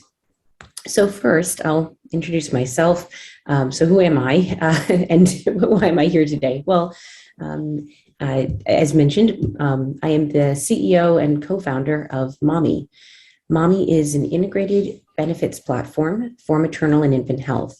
And I will go into more detail about what that means, but briefly, we design outcomes-based programs and sell those to health systems and payers that connect more effectively patients and providers together, both inside and outside of the building. And so that means that we're working with a lot of community-based professionals, a lot of independent maternal and infant healthcare professionals that are otherwise considered out of network and are in many cases literally outside of the building, outside of the inpatient care model, where so much of the maternity experience is actually happening outside in your home, in your workplace, in your community, and not in the maybe 48 hours that you're likely to spend in the hospital setting if you're delivering in a labor and delivery facility or birth facility. So that's what we focus on. We focus on designing these kinds of programs that create better outcomes. But let me back up for a second and share a little bit more about how I got into this work and who I am to it. My background is in law and business. I have a JD and an MBA. I began building MAMee while I was in grad school. I never ended up getting onto the path that I had set for myself in going into grad school, which was to graduate with those 2 degrees and go right back into working at other startups. I didn't intend to build my own company while I was in grad school, but it became something that I couldn't sort of turn away from. I couldn't sort of give up that idea and that vision for building this company. And here's why. My exposure to this world and to this field in particular comes through my own mother's work. She's been a registered nurse in obstetrics and labor and delivery for over 40 years and a lactation consultant since the degree existed. She's one of the original guard, you could say, of board certified lactation consultants and still works closely with the International Lactation Consultant Association today and with the Board of Examiners to help establish what those standards are for lactation consultants coming into the field today. So she's just sort of known what she wanted to do since she was a little girl, and that was work with mothers. Interesting, a lot of people say, oh, I love babies, I want to work with babies, but she really loved mothers and she really wanted to be at the bedside and be that supporting, calming force there to really encircle and support the patient in the L&D experience. what she found over time in her first few years at the bedside was that there was so much more needed than just that calming, loving, compassionate ear at the bedside, and that and really the beginning of what started her trajectory in maternal health innovation and led to me as a child sort of knowing my mother to be someone who was always building new things in maternity was when in her early nursing career, she would do most of her shifts in L&D, but she would also work in ED. And she would, as nurses would sort of get moved around, she'd work in other units. And when she was in ED, she'd often see the mothers that she had just been at the bedside for their delivery and say, wait a minute, what are you doing here? We sent you home 3 days ago. And women would come in and say, something doesn't feel right. And I tried to get an appointment with the OB. They said, don't worry about it. Just keep resting. We'll see you in a few weeks. And that wasn't really enough to meet their needs. And in fact, in some cases, things were escalating to a point where they had to actually go into urgent care or the emergency department. And these were the early days of innovations like the epidural. And so we didn't know about epidural headaches at that point in time to be able to say, oh, this is a common side effect of the experience you just had here as a patient in the hospital, or the best practices around treating episiotomies and how to resolve those, how to create a pain management regimen, and really how to understand the entire postpartum recovery process from the point of a medicalized birth. Really from the standpoint of all of these interventions occurred, and now we have to prepare for the next few days and weeks and even months potentially of the fallout of that with the mother and child. And so, and that's not to say that medicalized birth is problematic. In many cases, an intervention is needed that can only be delivered in a medical center model. It's the reality of the situation that's not the end of the story. That is a medical procedure now that occurred, and now we need to respond in kind. And so she began petitioning for more outpatient support, more checking in on mothers, more follow-up care. She created the first phone tree for Kaiser Permanente, massive health system on the West Coast with dozens of facilities up and down from Oregon, from Washington, Oregon, all the way through Southern California, and said, we should make a phone line where you can, call in and it'll say, press 1 if your nipples are sore, press 2 if your breasts are sore, press 3 if your vagina is sore, and give you some calls to action there. And if you got through all of that, it ended with you need to come in right now. So that's the kind of innovation that was even available in this field 30 something years ago. Fast forward, I'm in grad school after having spent my time building ed tech startups for much of my my years out in the work world after undergrad, studying education policy and policy and practice and innovation. The companies that I was working at, I couldn't have imagined would inform my career the way that they did. But working in education technology allowed me to see how multi-stakeholder platforms could be built for a highly regulated market where there is an individual at the center of the story and many individuals around trying to support in various ways. And so in education, we were focused on building software that allowed students to receive the maximum amount of support and access possible, whether in the high school, college, vocational setting, graduate school setting, really places where there's high attrition and the need for various forms of support as the student evolves in their own path, in their own education journey. And you need to have access for maybe a parent to be able to join the platform and provide support, a college counselor, a teacher, an administrator, a coach, a social worker. And so these were the kinds of technologies that I was working on. I couldn't have ever imagined that would be what I actually did for the next, now I've been building MOMI for nearly 8 years. But after traveling home to visit my family and spend time with my mother, talk about her career, say, how's it going? What's going on in your life? She said, it's really difficult to find the kind of software needed to provide the kind of support we all want to provide. We all have this vision in our head. We all think about ourselves as being part of this patient's care team, even if we don't actually work together, even if we don't actually work under the same brand, in the same health system, in the same doctor's office. We are all here to support this mother-baby dyad. And yet, we don't have the tools to truly communicate with each other, to share the information securely in a way that will prevent the patient from falling through the cracks of the system, and ready and arm the next person in the chain of care, on the continuum of care, to be ready to support this family, this particular mother-baby dyad, where they're at, with the rest of their birth story, with the rest of their birth journey, and meet them where they're at. And that is ultimately what we all strive to do, but we can't always get there.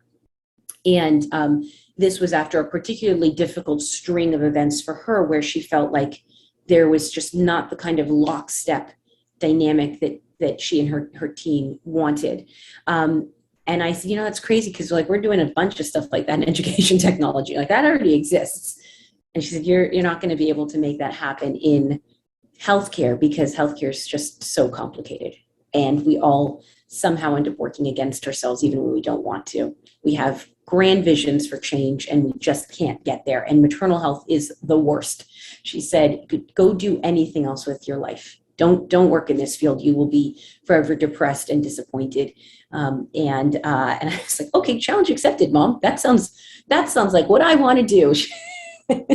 There is something called founder mania, and I think that certainly working in the ways that we are building this company, which is it is a venture-backed startup in technology and in healthcare, you kind of have to be a little nutty to pick that path.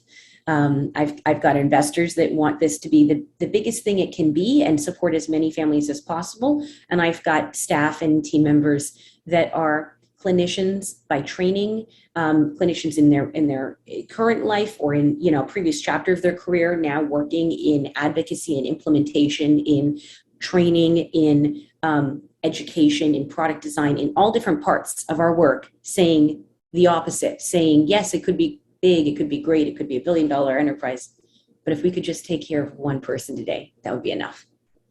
And so that tension continues to exist, and I am sure it's what my mother was speaking of when she said, go do anything else with your life. But it drives a lot of what we do now. And so just to back up for a second, what does it mean to build digital infrastructure for maternal and infant health? Recognizing that there's a lot of software out there, and in fact, there are some dinosaur of sort of companies out there that have been in this space for many decades, like Epic and Cerner, these behemoths of this industry that sort of pronounce that they've sort of solved it. They figured out you need an electronic medical record system for your hospital and for your doctor's office, and that's it, and then you're going to be fine. But as we know, in maternal health, there's so much more beyond that. And so what our company really focuses on is how do we connect the dots and use something that is effectively network-based technology. We've built something that's like LinkedIn for maternal health care, that allows providers to join for free and create their profile, just be in the network, the same way that you may debate, should I have a Facebook account? Should I have a LinkedIn account? Should I have any of these social media accounts? Well, it's good just to be counted in the first place. And there can be a benefit to being a part of the network, even if you're not sure exactly how it's going to benefit you long term. And so we had to start with just sort of pulling back the curtain a little bit on the vision for this business and cutting through a lot of cynicism with healthcare providers to say, just join the community, be counted as someone who is out there as a private practice doula or lactation consultant or midwife, therapist, nutritionist, chiropractor, acupuncturist, someone who is doing work specifically with and focused on pregnant and birthing individuals, and just be counted as part of that ecosystem. What we intend to do, and this is the promise we made years ago, and have now begun to fulfill, we have to keep our promises to this industry. What we've begun to do is to build software that allows each of those different types of professionals to practice in a hybridized format.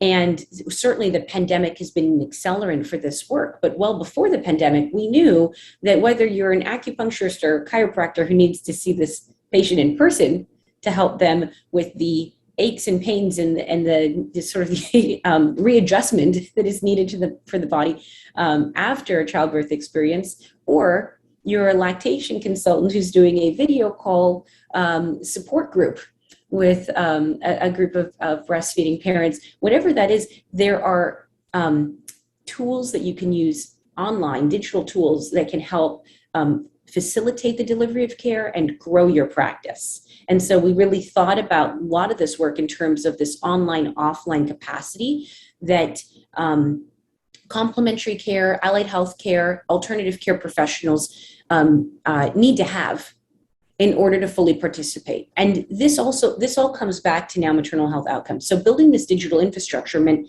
building LinkedIn for maternal health care, and then building an electronic medical record on top of that. We actually create documentation software, charting and visit summaries, booking and scheduling, video calling for one-on-one telehealth appointments, and also group and class format. We offer an education library with over 300 evidence-based articles and videos, all translated from English to Spanish, nothing written to higher than a 7th grade reading level. We are working on a number of different ways to actually begin funding care through the platform. So initially, we just built the way to deliver care. We built all the tools you could need to deliver care on Mahmee. Now we're evolving into all the tools that someone needs to actually be able to pay for care on Mahmee. And here's the end goal. And just to share this as a last thought with you of driving those maternal health outcomes, we know that all of the kinds of professionals that I just spoke of are critical components to the continuum of care, and investing in preventative measures, investing in holistic, complementary, allied healthcare that happens outside of the building, all bend the cost curve, literally.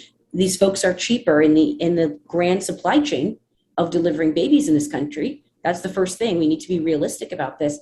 So there's bending of the cost curve that comes from adding in different priced services and cheaper services into the model. But there's also the changing of outcomes for the better when you add in those very same services, because they are preventative, they are holistic, they're complementary, and they ultimately prevent many of the issues that we see when you don't have access to those kinds of services. So then the question becomes, well, once you build that network, where do you go with it?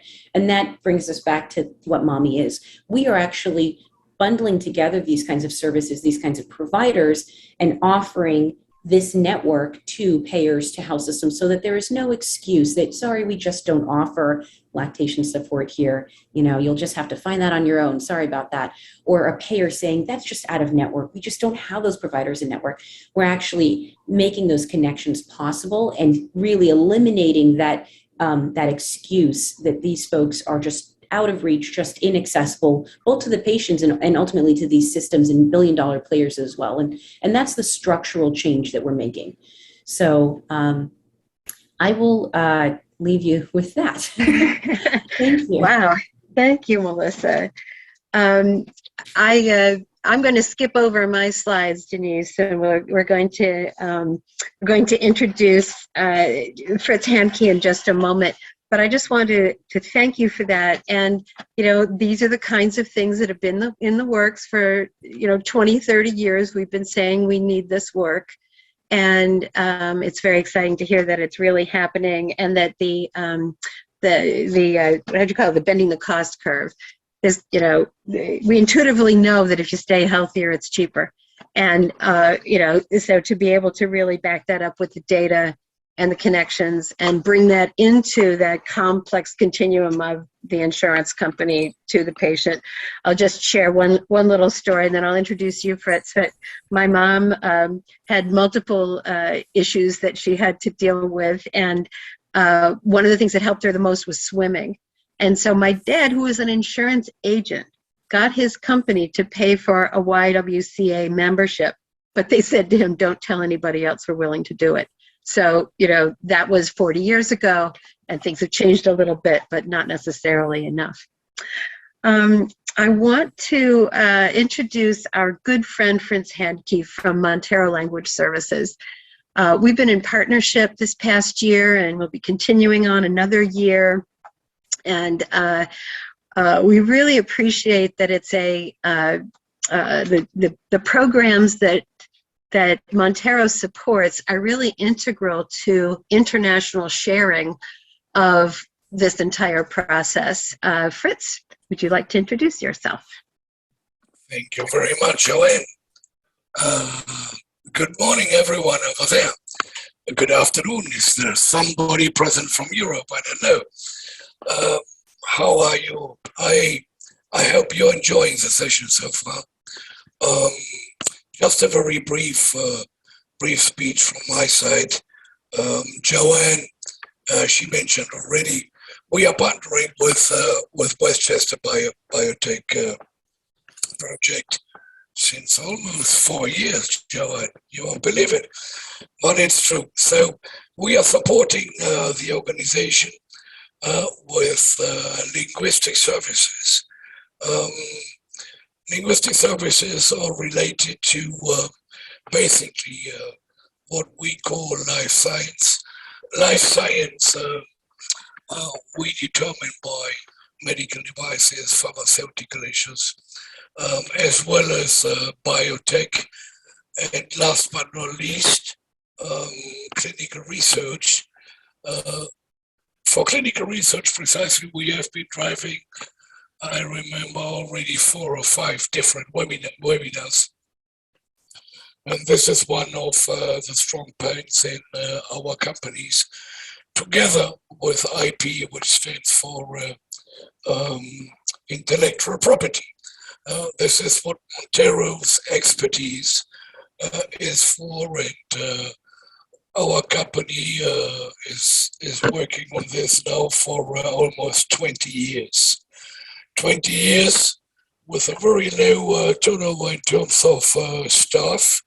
That means that most of the people which started with the company are still in, and the background is being a scientist and being a translator. This is very much important because both for life science and for intellectual property, you need to understand the content first because it's complicated. And if you make mistakes, it can be pretty dangerous.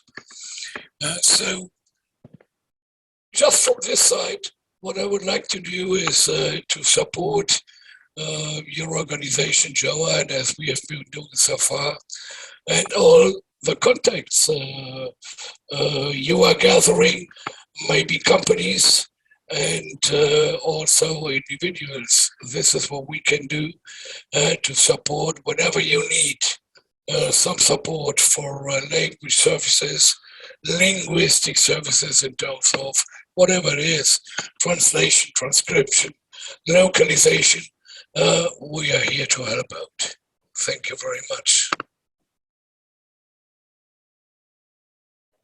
Thank you, Fritz, as ever, and we're looking forward to seeing you when you come to Westchester next month. And that's right, in April, yes. An in-person session, imagine that. Imagine that. Thank you, dear. Laurie Burlingame is going to speak next. So in each of the times when so this is our second time of doing this conference online, but for the first 3 years we did a full day. And in the course of the day, we kind of moved from the side of science to the side of business. We're doing a shorter version today, so we're getting into business quicker.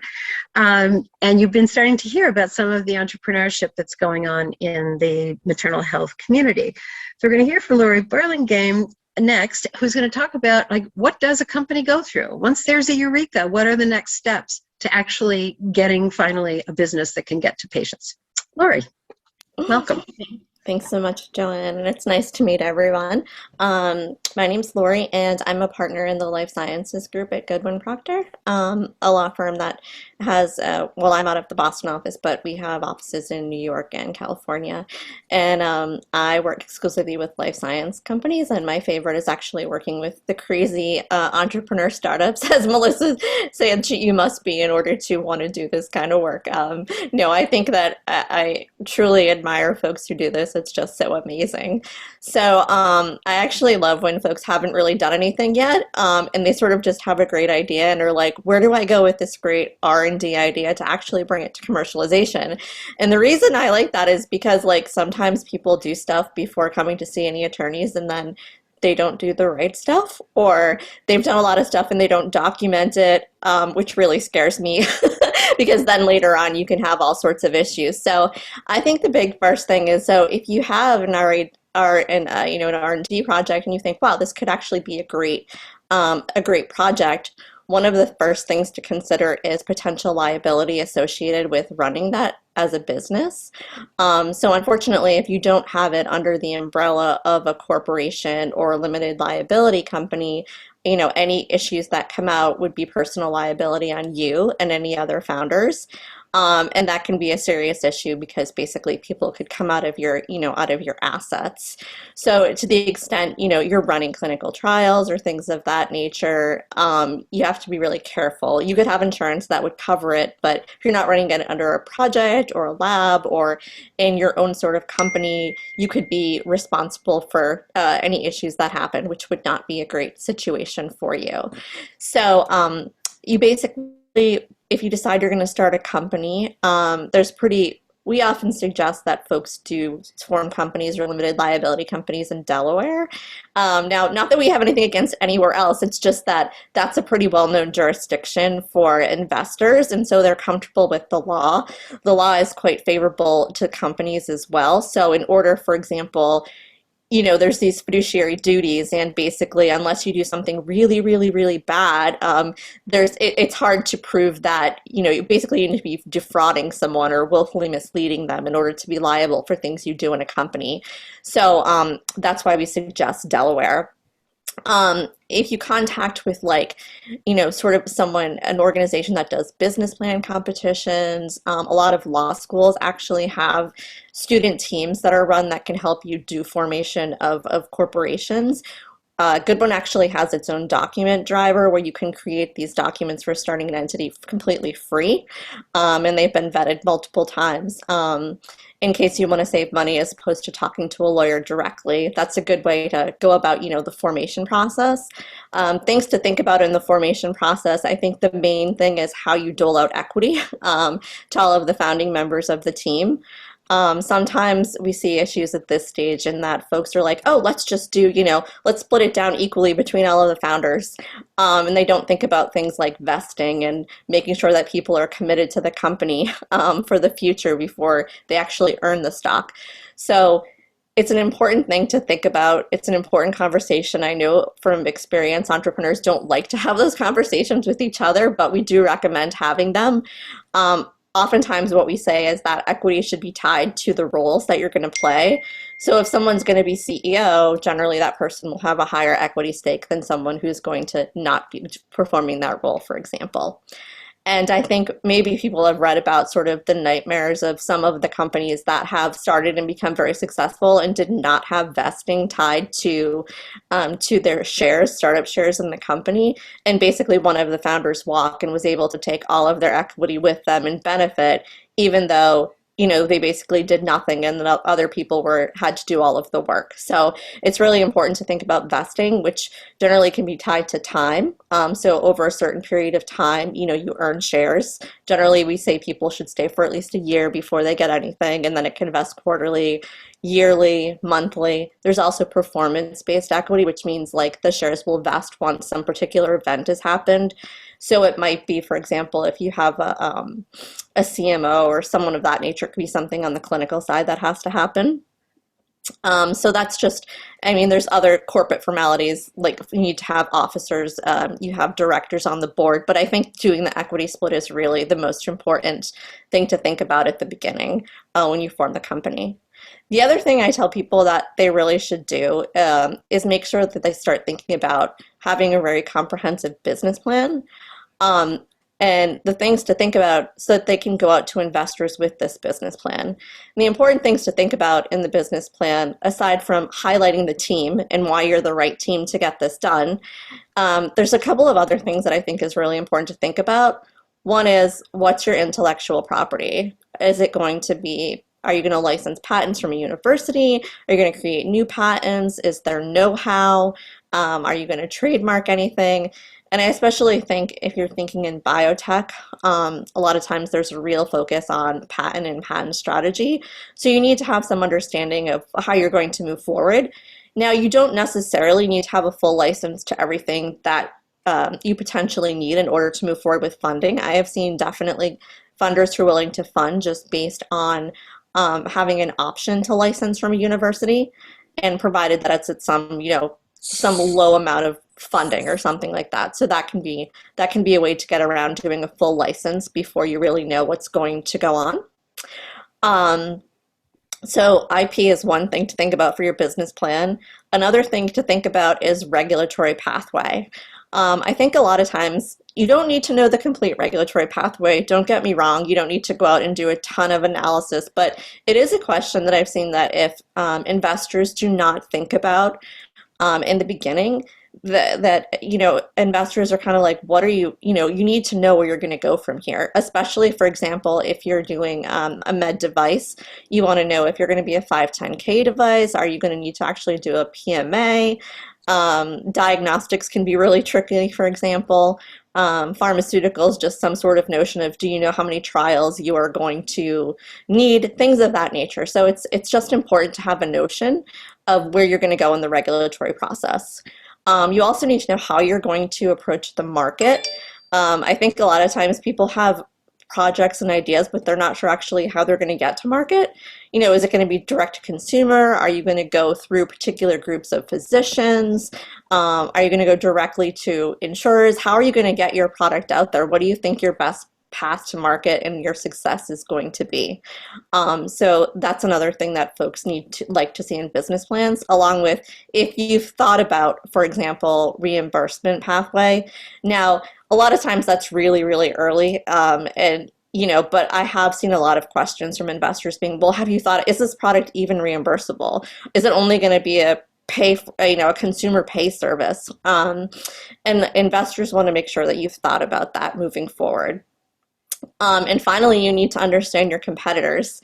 I have actually seen some folks where they haven't talked about competitors at all. And one of the investors' first question was, by the way, we know this company that's doing exactly what you're doing. So why is it that we would ever consider investing in you?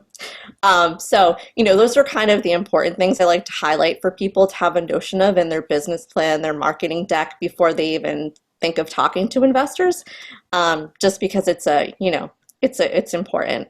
And my final thing, aside from having that, is just making sure, I know that people hate reading contracts and writing contracts, but it is so important to document everything you're doing and making sure they're written. If I could only tell you the number of disputes that could have been solved by people doing this up front.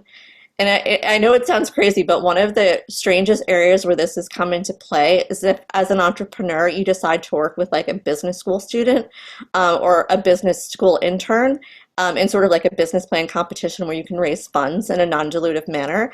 I have seen so many fights over this where the person who did the business work and the marketing work has said, oh no, we agreed that you're going to give me X% equity. And unfortunately, unless there's an agreement that says you're not getting this, right, they could pop up later on when you're trying to do your financing around and be like, hello, you owe me equity, and sort of like hold you hostage because investors are going to make sure you've tied all that stuff off. And I've seen so many issues with this going forward. So I always tell people, just write the agreements. They don't need to be perfect agreements, but they do have to be what you've agreed to. You're not getting equity or you are getting equity. This is what you're going to do for us. This is the amount of time you're going to commit to it. You have the ability to get out of these agreements if they don't work for you. I think what happens early on in a company is you're willing to take on a whole bunch of advisors. Sometimes those advisors don't work for you, right? And so then you want the ability to get out of it without owing them too much. So I always tell people, contracting and writing everything down is actually your friend, especially in the corporate world. So hopefully those are some tips that help. And I am always happy to take questions. You feel free to connect me. Happy to talk with folks. Love meeting entrepreneurs. Well, thank you, Laurie. And I'll tell you, you guys just got a 2-year MBA in 10 minutes. And my favorite description of this process is, in The Wizard of Oz, there's always one more thing. Go get me the broomstick of the Wicked Witch of the West. and thinking about what are those broomsticks going to be that we need to have ready to go is very, very helpful in the beginning. So thank you so much for being with us, Laurie, and thank you, Nini, for introducing us. My pleasure. We're going to hear now an update about our Career Consortium, which is one of the pillar programs that we've been developing over the years. I'm going to actually change the order a little bit. I'm going to ask Ray Houston to say hello first and to talk about the Career Consortium and our certificate coming up. And then we'll hear from Ellen Bedenko and Daria Krian, who are the co-chairs of our clinical research cohort. Ray Houston.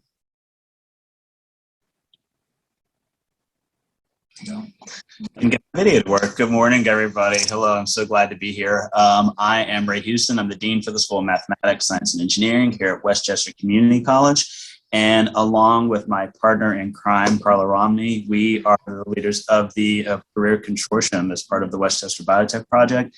And I think probably the most important thing about the Career Consortium, it's really, from the education perspective, it's really helping students understand what it means to be in a career in the biotech field. I think that's probably the biggest, that's probably the biggest take home. And there are a lot of aspects of it that we tend to talk about from the number of the charrettes and things that we've been having over the past few years, really connecting the dots for folks about what it means for students to be involved in the biotech field, and then also what it means for folks in the biotech field to bring on students and recent graduates from the various institutions, especially here in Westchester County and the surrounding areas. I am happy to briefly talk about the lab safety certificate that Carla and I, the brainchild was it 4 years ago, I guess now, Joanne, that we have developed, and it is finally coming to fruition. The certificate has 5 modules: laboratory safety, scientific laboratory notebook practice, aseptic technique, sustainability in the lab, and understanding the drug development process. We did a remote version of the laboratory safety portion earlier, and this coming May 17th and 18th, we're going to have the aseptic technique here on the Westchester Community College campus in our science building. And so we're very excited about that. If you're interested, more information can be found on the Westchester Biotech Project website. And I think that's it for me. Joanne, you need anything else? Nice job. Thank you very much. It's my pleasure. And, before we move on, I just want to give a big thank you to Denise Albitz. And I've been describing lately, she's our adult supervision and helping to take all those different ideas and pulling them together. Let's see. I see there are some questions, but we have to move on right now to Daria and Ellen. Would you like to talk about the clinical research cohort? If you have a question, feel free to go ahead and put it in chat, and if we can weave it in, we'll do that. Daria? Yeah, hi, my name is Daria. I have been part of the clinical research cohort for a couple years now. Westchester Biotech came into my life in 2018, and I kind of call it my new hobby in a way, because I really, really enjoy thoroughly every single workshop that I've attended. I've met an incredible amount of people and just learned and been inspired by everyone's avenue and pathway in the life sciences. Personally, I am a registered nurse by career. I got into the area of clinical research about 15 years ago. My clinical experience is pretty diverse. I could totally relate to Open Door. I worked for a company called Mobile Medical Care, where we utilized a van going within the community to homeless and uninsured, and also helped a lot of moms. And I think at the end of the day, with that kind of a job, when you have a success story that occurs, it just completely makes your day. So I completely not only respect and admire that kind of work, but totally understand it as well. So thank you, Andrea and Dr. Murray, and the other Karen too. We really is hard work, but so needed and really so appreciated. Probably the most bunch of patients I could honestly say that are the most grateful. I did different medical missions in Haiti where I dealt with moms, pregnant moms, and again, a very vulnerable population, but again, a very grateful population, very appreciative. So I think that all comes around. But really bringing this into the community and the clinical research piece is where I just want to say a couple words, and that is the incredible need for educating the patients on clinical research, really going back to not coercing them into it, not to doing any of that, just real pure education on what is clinical research and how it benefits you and your personal situation. But globally, how it does is it really is our way of bringing in new medications, new treatments, new diagnostics into the community and into our public health situation. So without research, you wouldn't have that makeup that you put on. You wouldn't have that medication that you take on a daily or regular basis. You wouldn't have the food, a lot of the food you eat that has to go through inspection. So I mean, I'm focusing more on the medical aspect, but overall, it's really everything that comes into our daily life that really needs research. So I think for the community that we really need to incorporate community in clinical research and really just educate people and take the time, like all our speakers touched on in one form or another, really taking the time to talk to your patients and let them understand and ask their questions about research. Let them see what they don't understand, what they are apprehensive about, and then guide them into the avenue and direction where it could be helpful for them, whether it's more on a healthcare basis situation, because right now, really in the hospitals and other avenues in research, it's really to also improve a standard of care. So just to take a little time to just talk about the maternal health aspect and to really see how research is really moving towards an improved standard of care. So if you work like on a postpartum floor, you work in even neonatal ICU. One of my best friends works in a neonatal ICU. She's been doing that for years. They just started bringing research into their hospital, and they're moving towards different paths to really improve their standard of care. So these are the kind of things that just are little bits and pieces that we could really help to educate our patients to really understand why we even do research and what it's even about. So that's where I am really a strong advocate about, really educating the patients about research, but also really hearing their voice and seeing what they don't understand, what they do understand, and then when they're incorporated in the research world, really understanding their feedback on what they liked about the trial, didn't like about the trial, and really incorporating that into more improved protocol design moving forward in conducting research.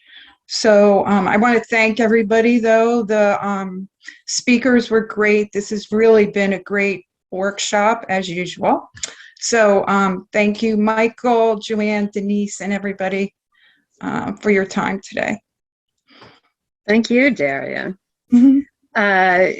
Ellen, are you in a spot where you can say hello? Yes, yes. Thank you so much, Joanne, and hello, everybody. My name is Ellen Bedenko, and I've been involved with Westchester Biotech Project, I think, since 2020, end of 2019. I can't even remember.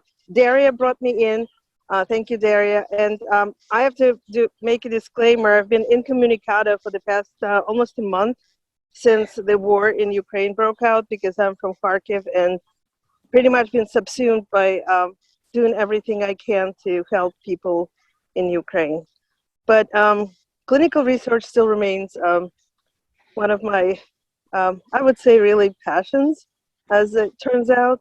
And I think the biggest impact the Westchester Biotech's clinical research cohort, the Career Consortium and clinical research cohort can do is to broaden the horizons of so many people who perhaps don't think of clinical research as a career path and don't realize how many skills that they already have are applicable to clinical research, to biotech. And I think we're here in the perfect position to help those people make the transition, to make connections, and for the benefit of the entire society, honestly. And I actually just did an interview with Dan Sferra, a podcast. It was called, I think, DRC to CRA and Help Ukraine. So I was pitching, helping Ukraine too. But there are a lot of things that the overall biotech community can do for clinical research. And if, as I say always, don't ever think that your skills are not applicable to clinical research, to biotech. Even if you have a wonderful career somewhere else, but you know of someone who is not sure how to get started, direct them to Westchester Biotech. We can, we have the insights to help people, and hopefully we'll develop some programs with the help of everybody, with you in the audience, So that's thank you, Ellen. And I'm going to suggest, can you send us a link to that podcast when it's published, so we can share that? Sure. Thank you. That sounds really interesting. Thank you, Ellen. Appreciate you joining us today. Thank you. So I'm going to hand over to you, Michael, but I just will say that to be living in my lifetime to see another war unfolding is a very sad thing, and I appreciate everything you're doing, Ellen, and we can find ways to support your work. We'll be happy to do it. Michael. Thank you. And yes, thank you, Ellen. Our thoughts are with you and the people of Ukraine. And to Ellen's point, if I am able to positively contribute to the biotech world, anybody can. So I think there's no shortage of opportunities there. So it is now my pleasure, my honor to introduce a good friend of mine, a good friend of the Westchester Biotech Project, Jonathan Vandell, who is the Chief Innovation Officer from White Plains Hospital, and also Michael Lachman-Singh. I have been practicing that all night, by the way, Michael, who is the Implementation Manager for Innovation Implementation Operations at White Plains Hospital. I think you're all going to hear some really cool work that White Plains Hospital is doing on the innovation side. So, gentlemen, turn it over to you. Thanks, Michael. Michael's being too kind, and he's also being too humble. He's had a significant impact on the biotech industry, particularly in Westchester. With that, I'm actually going to turn it over to Michael. I get all the credit. He does all the work, so I'm going to let him speak this time. Hi, everyone. And Michael, I appreciate the practice. It is phonetic, but a lot of people get intimidated by the length of my last name for some reason, unfortunately. But you hit it spot on, Lachman-Singh. So thank you, everyone. As my bio mentioned, my background is in nursing, law, and business, and I'm recently the implementation manager here for the innovation group. But I wanted to talk about primarily, as technologies move more towards the outpatient and even in the hospital at home setting, just give a little bit of background and then maybe tie it into how it applies to the topic of this particular conference. So, what's the problem that remote patient monitoring is trying to solve? In recent years, we have more and more people living longer with chronic conditions that affect quality of life. And with RPM, we're trying not only to extend the years of life, but also the quality of life by having patients with chronic conditions be monitored more closely. closely enough and well enough that they stay out of hospitals. So being able to manage those chronic conditions effectively at home is a huge patient satisfier. And on the provider side, there's also big incentives, usually in the form of penalties, that encourage us as providers to manage these patients well enough in the outpatient setting that they don't have acute flare-ups and they don't find themselves in our ERs or in our hospitals for weeks. Broadly speaking, so what is remote patient monitoring and how does it affect this hospital at home model? So RPM is exactly, well, what it sounds like. And what it actually is, well, thanks to these powerful inventions that we have now in our pockets for the last 10 years or so, we're all essentially carrying these supercomputers on us at all times. We can now monitor patient vital signs remotely while they're at home. And there are several applications and devices that help facilitate remote patient monitoring.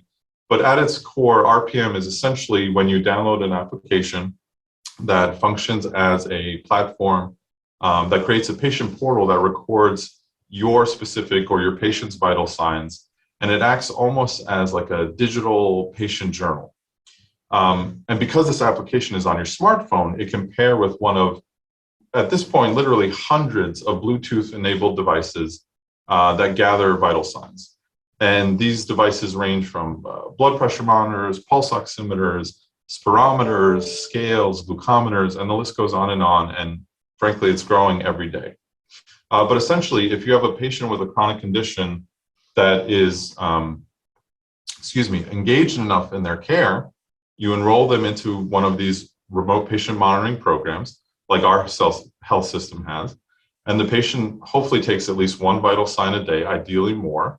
Then we're allowed to effectively monitor that patient's care and condition remotely. So whatever their long-term illness is, diabetes, COPD, CHF, a provider or clinician on our end is able to monitor those vital signs on a daily, weekly, monthly basis, whatever frequency makes sense on a clinical level.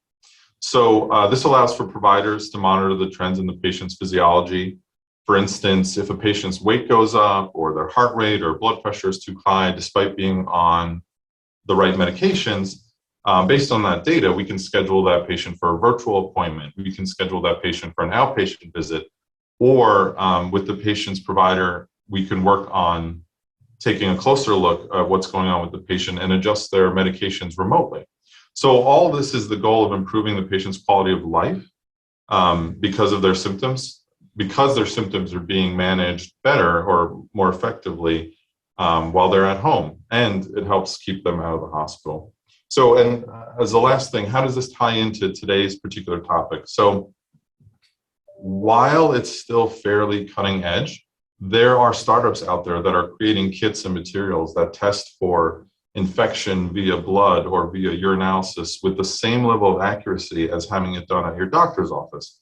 So a big part of a post-delivery care length of stay, especially if it goes beyond 2 or 3 days, is to monitor mom for any infections prior to sending mom and baby home, especially if the delivery was via C-section. Well, imagine a home birth where you could confidently stay at home and self-monitor for urinary or blood infections for up to a week or even beyond post-delivery without having to worry about complications. Or if a patient prefers, imagine mom and baby going home shortly after a hospital delivery because they just want to be home as soon as possible. Again, with RPM, remote patient monitoring, mom's vital signs and blood, urine can be monitored from home, allowing the family to start to acclimate outside of the hospital at home as early as possible. So I think it's really powerful stuff, and that's just one of probably hundreds of applications and clinical pathways. And I'll just open up for questions or anything Jonathan wanted to add.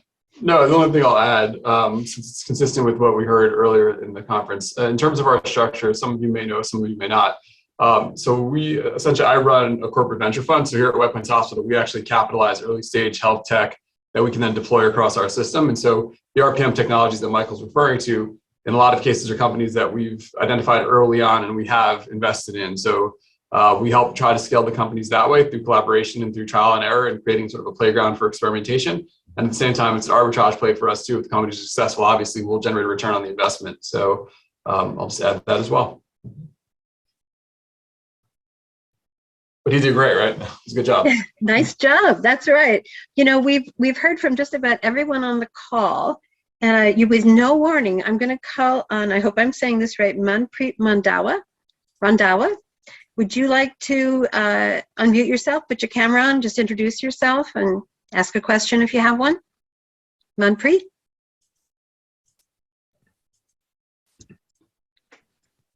Hello, everybody. How's everybody? Yeah, this is my first time actually to this conference. It was introduced to me by Rutgers University. I've been working with the Rutgers University with their MBS program in the post-maternal health in the postpartum area. And that's where we are looking for definitely some of the issues which are more related to musculoskeletal systems and how to actually monitor them remotely and how to help them make a progress in that. So we have been looking more into the customer journey so far, have some prototypes which are available, but very, very early. We are very, very early in the inception process, but we have really good leads and we are just progressing forward. So my background, I have a doctorate in cellular biology. Spent a lot of time in the CPG world working on different, I would say, categories verticals, including the skincare, the wellness piece, which includes the nutritionals and the device platform. So I'm using that all of that information now and the applications that I have and trying to integrate to have something meaningful for the postpartum period. Well, thank you very much. Welcome. Welcome. Hi, Joanne. Everybody, go ahead, Ellen. if I may,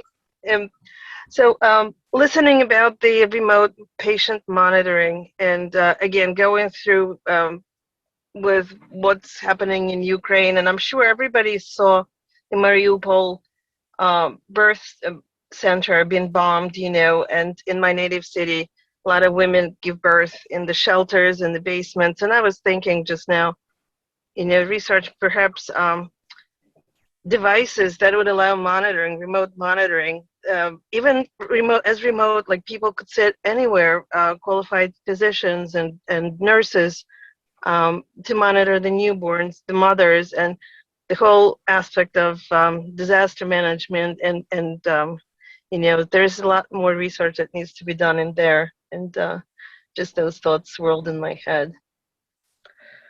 Well, thank you. That would be a pretty interesting place for us to help play a role. Let's keep talking about that, Ellen, and sooner rather than later.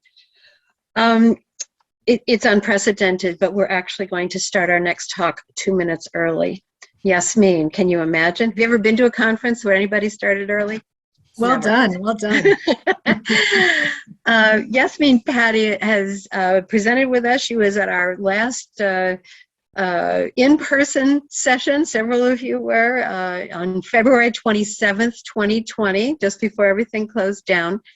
And I think it was important to me to invite Yasmin to speak today because she's really been integral in developing the New York City-based incubator community for life science companies. I will just tip the hat that one of the big hunking goals we're working on is to develop increased laboratory space for growing companies coming out of incubators to potentially locate in Westchester. So I've asked Yasmin to talk about what's going on regionally in relationship to maternal health. Yasmin.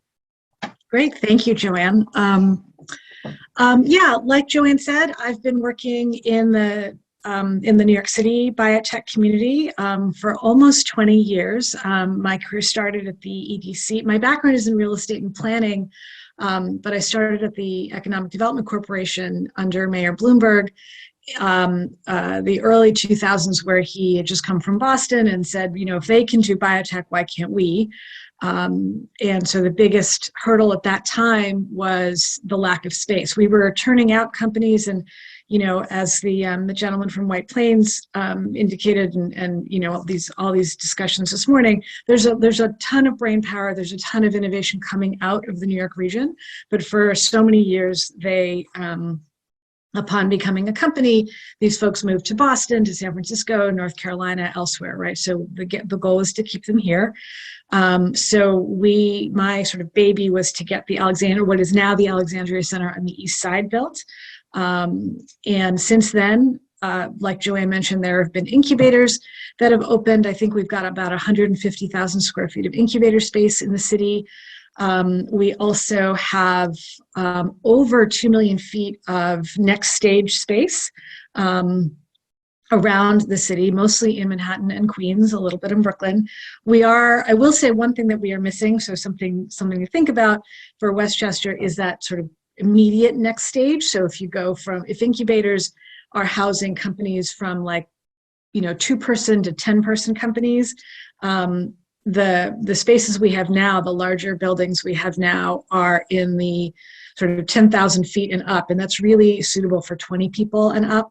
But there's a window, there's a gap right in the middle. So that's something that I've been pushing for a long time, and I'd love to see it. I'd love to see it happen in Westchester. And I guess today, what I'd like to do, what I thought would be helpful, is we can talk about I have a couple slides that I can pull up, and just talk about the arc of life sciences in New York City, and especially what companies are doing in women's health, maternal health, et cetera, in that space. So, and I do work with these incubating companies, so we can talk about that as well. So can you all see my screen? We see your screen. You're not in full slide mode yet. There, okay. Perfect. Let's move over. Okay. So yeah, this happens to be the New York Genome Center, which was one of my favorite projects. I helped launch the Genome Center as a nonprofit collaboration research center in just on the bottom of 6th Avenue, just above Canal Street. And I was in charge of the real estate planning, site planning, et cetera. And when I left, that was 2010 we started. And when I left in 2014, it was around 150 people in about 130,000 square feet of space. And they're going strong. So it's something I'm really proud of. But let's see. So as you can guess, and to Mayor Bloomberg's point, we are certainly a leader in the R&D space in terms of academics, in terms of hospitals, research, the number of trainees that we put out, the number of jobs, the amount of NIH funding, and the amount of research that happens. So first Mayor Bloomberg and then Mayor de Blasio put out this money. I guess Mayor de Blasio put out in December of 2016 the first $500 million for the Life Sci NYC initiatives in tax credits and grants and loans, and then just this past summer he doubled down and put another $500 million out. So there's a lot of interest in building the sector here. This is a regional map. This was for a project that I had done for the Long Island City Partnership, which is why the center in the middle is blue at Long Island City, just to show the commuting patterns and the commuting distances. I noted here that there are biotech facilities up in Westchester. These are commercial facilities that I focus on, so I should be clear that my career so far has focused on commercial and not academic and healthcare, just to make that distinction. And there are facilities out on Long Island as well. And then New Jersey, there's obviously tons there. So if New Jersey has historically been big pharma, they are also, the model is really changing to focus on these startups as well. So there's tons going on all around us. These are the New York City subclusters, and the definitions and the borders keep morphing. But generally speaking, we've got buildings in Washington Heights and Harlem. There's a new Alexandria-sponsored Columbia incubator up there.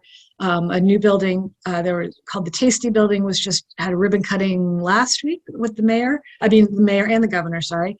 And Midtown East is where the Alexandria Center is, and sort of that medical alley, along First Avenue and the river. Midtown West, there's a few commercial companies, commercial projects there. Also the New York Stem Cell Foundation, which is a nonprofit. Hudson Square is where the New York Genome Center is, as well as J-Labs, the incubator, 30,000 feet, and BioLabs, sponsored by NYU Langone. It's a 50,000-foot incubator. Long Island City has a number of brand new spaces there for larger companies. Sunset Park and Downstate, there's Industry City, there's the Brooklyn Army Terminal, there's the Downstate Incubator affiliated with the university. And then Jersey City has a new building that's opening up this year as well. So this is just, I won't go into all the detail, but this is a timeline of roughly the arc of growth that we've had. So, starting with the Brooklyn Army Terminal, Harlem Biospace, the Alexandria Center, the initiatives at the same time that Mayor de Blasio in 2016 put out his money to promote the sector. Governor Cuomo put out about $600 million. So that little one-upmanship there, but all for the greater good that same year. And then these other companies and incubators and facilities have grown as well. So we're talking about incubators. We supplied the space for startups, right? And as you know, incubators are supporting these companies that are spinning out of our universities and are also, frankly, coming from elsewhere. I work closely with BioLabs on the Startup New York program. If you're familiar with that, it's a state-sponsored tax incentive programs for new hires. And we're seeing companies not just coming out of New York, but coming to New York from elsewhere, which is a really great thing to see. And there's a bunch of services and support that are offered in addition to shared equipment, partnerships, networking, et cetera. So all these things that are super important to startups. Then, like I said earlier, the space for growth is there as well. These new centers that are that have recently opened. Those still have the networking, and depending on where you locate, there are still tax incentive programs. So I should clarify, what I do as a consultant is help these startups with their real estate needs. I call myself a temporary real estate director for these startups that don't have their own. So help them find a broker, help them find an architect, a lawyer, engineers, furniture, whatever they may need. And then I also help them find New York City, state and state tax incentives to help support that growth. So these are the new centers that are opening in the next year or two, which we're very excited about. And there are even more in the works. There's always developers calling and saying, hey, you know what, I want to enter the life sciences field. What can you tell me about it? And I usually tell them it's really very complicated. So you really have to be dedicated to this. It's complicated, it's expensive, but it's a good thing because we are growing. So to shift gears a little bit, these are some of the companies here that are focused on maternal health. I worked with Cellmatics a number of years ago to help them get some Excelsior tax credit funds or tax credits and an economic development grant through the CFA program through Empire State Development. I also worked with Gamito to get them into the Startup New York program at BioLabs. Helena is a company that that just is about to leave BioLabs. They got some nice funding as well. And then these other companies, everything from fertility and menopause and on the digital side, on the medical therapeutic side. So I mean, really all across the gamut. And I love hearing what these other companies were doing this morning. There's just so much happening. It's really, really exciting. I think to Laurie's point also, I'm not a scientist by training at all, but to help these people do the amazing things they do and to know that it's happening here at home is really inspiring. Organon is a company, it's based in Jersey City. They are the sort of next, I guess they were Merck for mothers. It came out of Merck and they rebranded. So they are growing as well. Phoebe is a company that was started by a friend of mine actually. And the same friend is Dr. Lucy Hutner. She is a reproductive psychiatrist. And she's my age. But when I was having fertility issues about 15, 20 years ago, there was nothing like this. Like there was maybe like the random, social worker or person who sort of sidelined in reproductive psychiatry or in reproductive therapy. But as you can guess, all of these issues, there are mental health issues around them and related to them. So I love, this is a new textbook that just came out, and it's the fact that it's the first textbook on reproductive mental health in 2022, says something, but I'm just really glad it's here. And again, based in New York. So these are other sort of forums. Femtech Insider is a great newsletter that I get, an online newsletter that focuses on, that highlights really companies that get funded, resources in tech across the board, not just biotech and medical, but just the idea that women are doing great things across the board. Saving Mothers is a group, I believe in New Jersey, I have to check, but it's a nonprofit that connects underrepresented communities with insurance, with medical resources. JLabs has, for example, challenges. So recently, I want to say 6 months ago, they had a maternal health challenge, an innovation challenge, right, where they would offer grants to people who won, who won the competition. And then there's a Women's Health Innovation Forum that's coming up next week.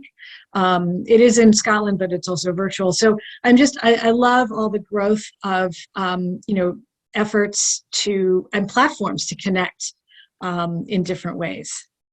And that's it. Thank you. If there are any questions, I'd be happy to answer them. But thank you for having me. It's I love seeing all this growth in this community getting that much stronger every day.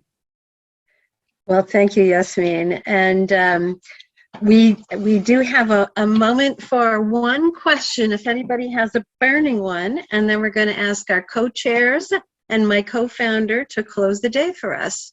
Does anybody have a question? All right. Well, I'm going to just call on Nini first, and then Andrea, and then Michael, and let you guys share your thoughts as our day comes to a close, and anything you learned today that you'd like to help implement going forward. Nini, would you go first? Yeah, sure, Joanne. Thank you. I actually had a few questions for Yasmin, but go ahead. We have time. Go ahead. But I feel like those are definitely questions, burning questions I want to also discuss with you, like privately. Mostly just, I think earlier I provided a talk based on the company MaMome, how to leveraging microbiome for women's the pregnancy's risk, and then for pregnancy complications. So we're actually looking for kind of partnerships and labs. So great. Looking at what you presented, I think you mentioned there's a lot of work that is not just a realtor that a sponsor for spaces. So I feel like I just wanted to kind of elaborate on that. And then as an entrepreneur at this moment, I feel like there's a lot of things we're looking for the common interests and also share. So I would love to reach out to you later. Absolutely. Yeah. There's so much happening. And I mean, like I said, because I've been doing this for so long, even though my background is in real estate, just connecting people with resources to the extent that I can. I feel like it's even though it's New York, it's actually a pretty small community. So I'm happy. So I put my email address in the chat. So I'm more than happy to talk to you offline. That'd be great, Nini. Thank you, Yasmin. Yeah, I think that's a wonderful landscape, just like New York life science hub, right?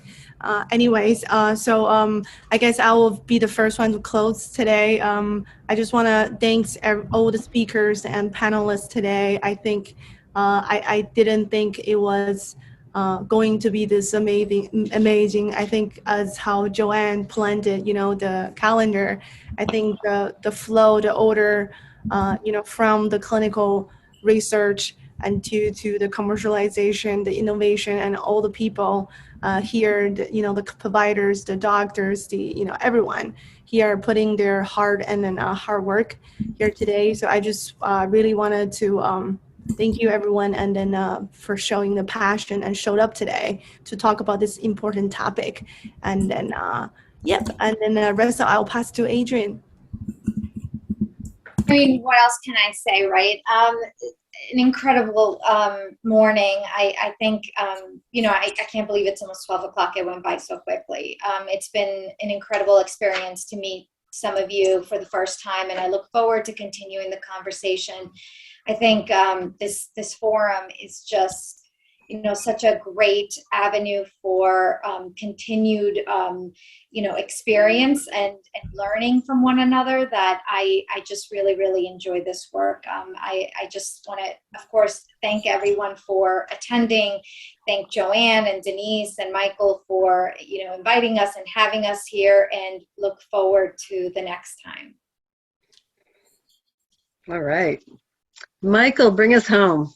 All right, well, I am going to end with a question, a rhetorical question to Yasmin, and that is, please tell us what we can do to get you to spend more time in Westchester and help us move the needle here. That is welcomed all the time.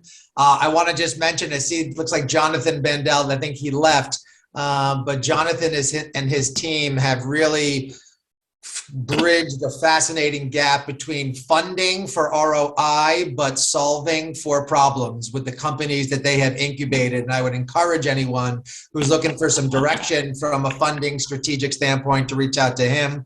A huge thank you to Nini and Andrea for an amazing event that you guys put together. I want everyone here to remember the inspiration you're leaving with here when we circle back to you and say, okay, what can we get you to do for us next? Because that ask is coming.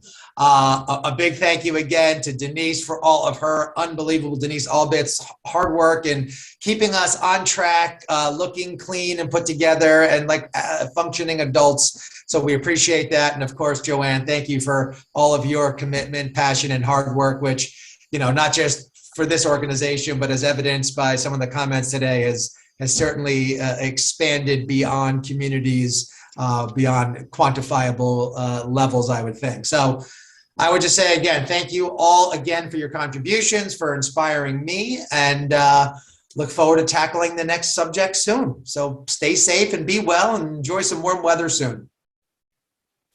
Beautiful. Thank you all. I'm going to officially adjourn, but we could chat for a couple. So that's the end of the session. You can turn off the recording, Denise. And if anybody has a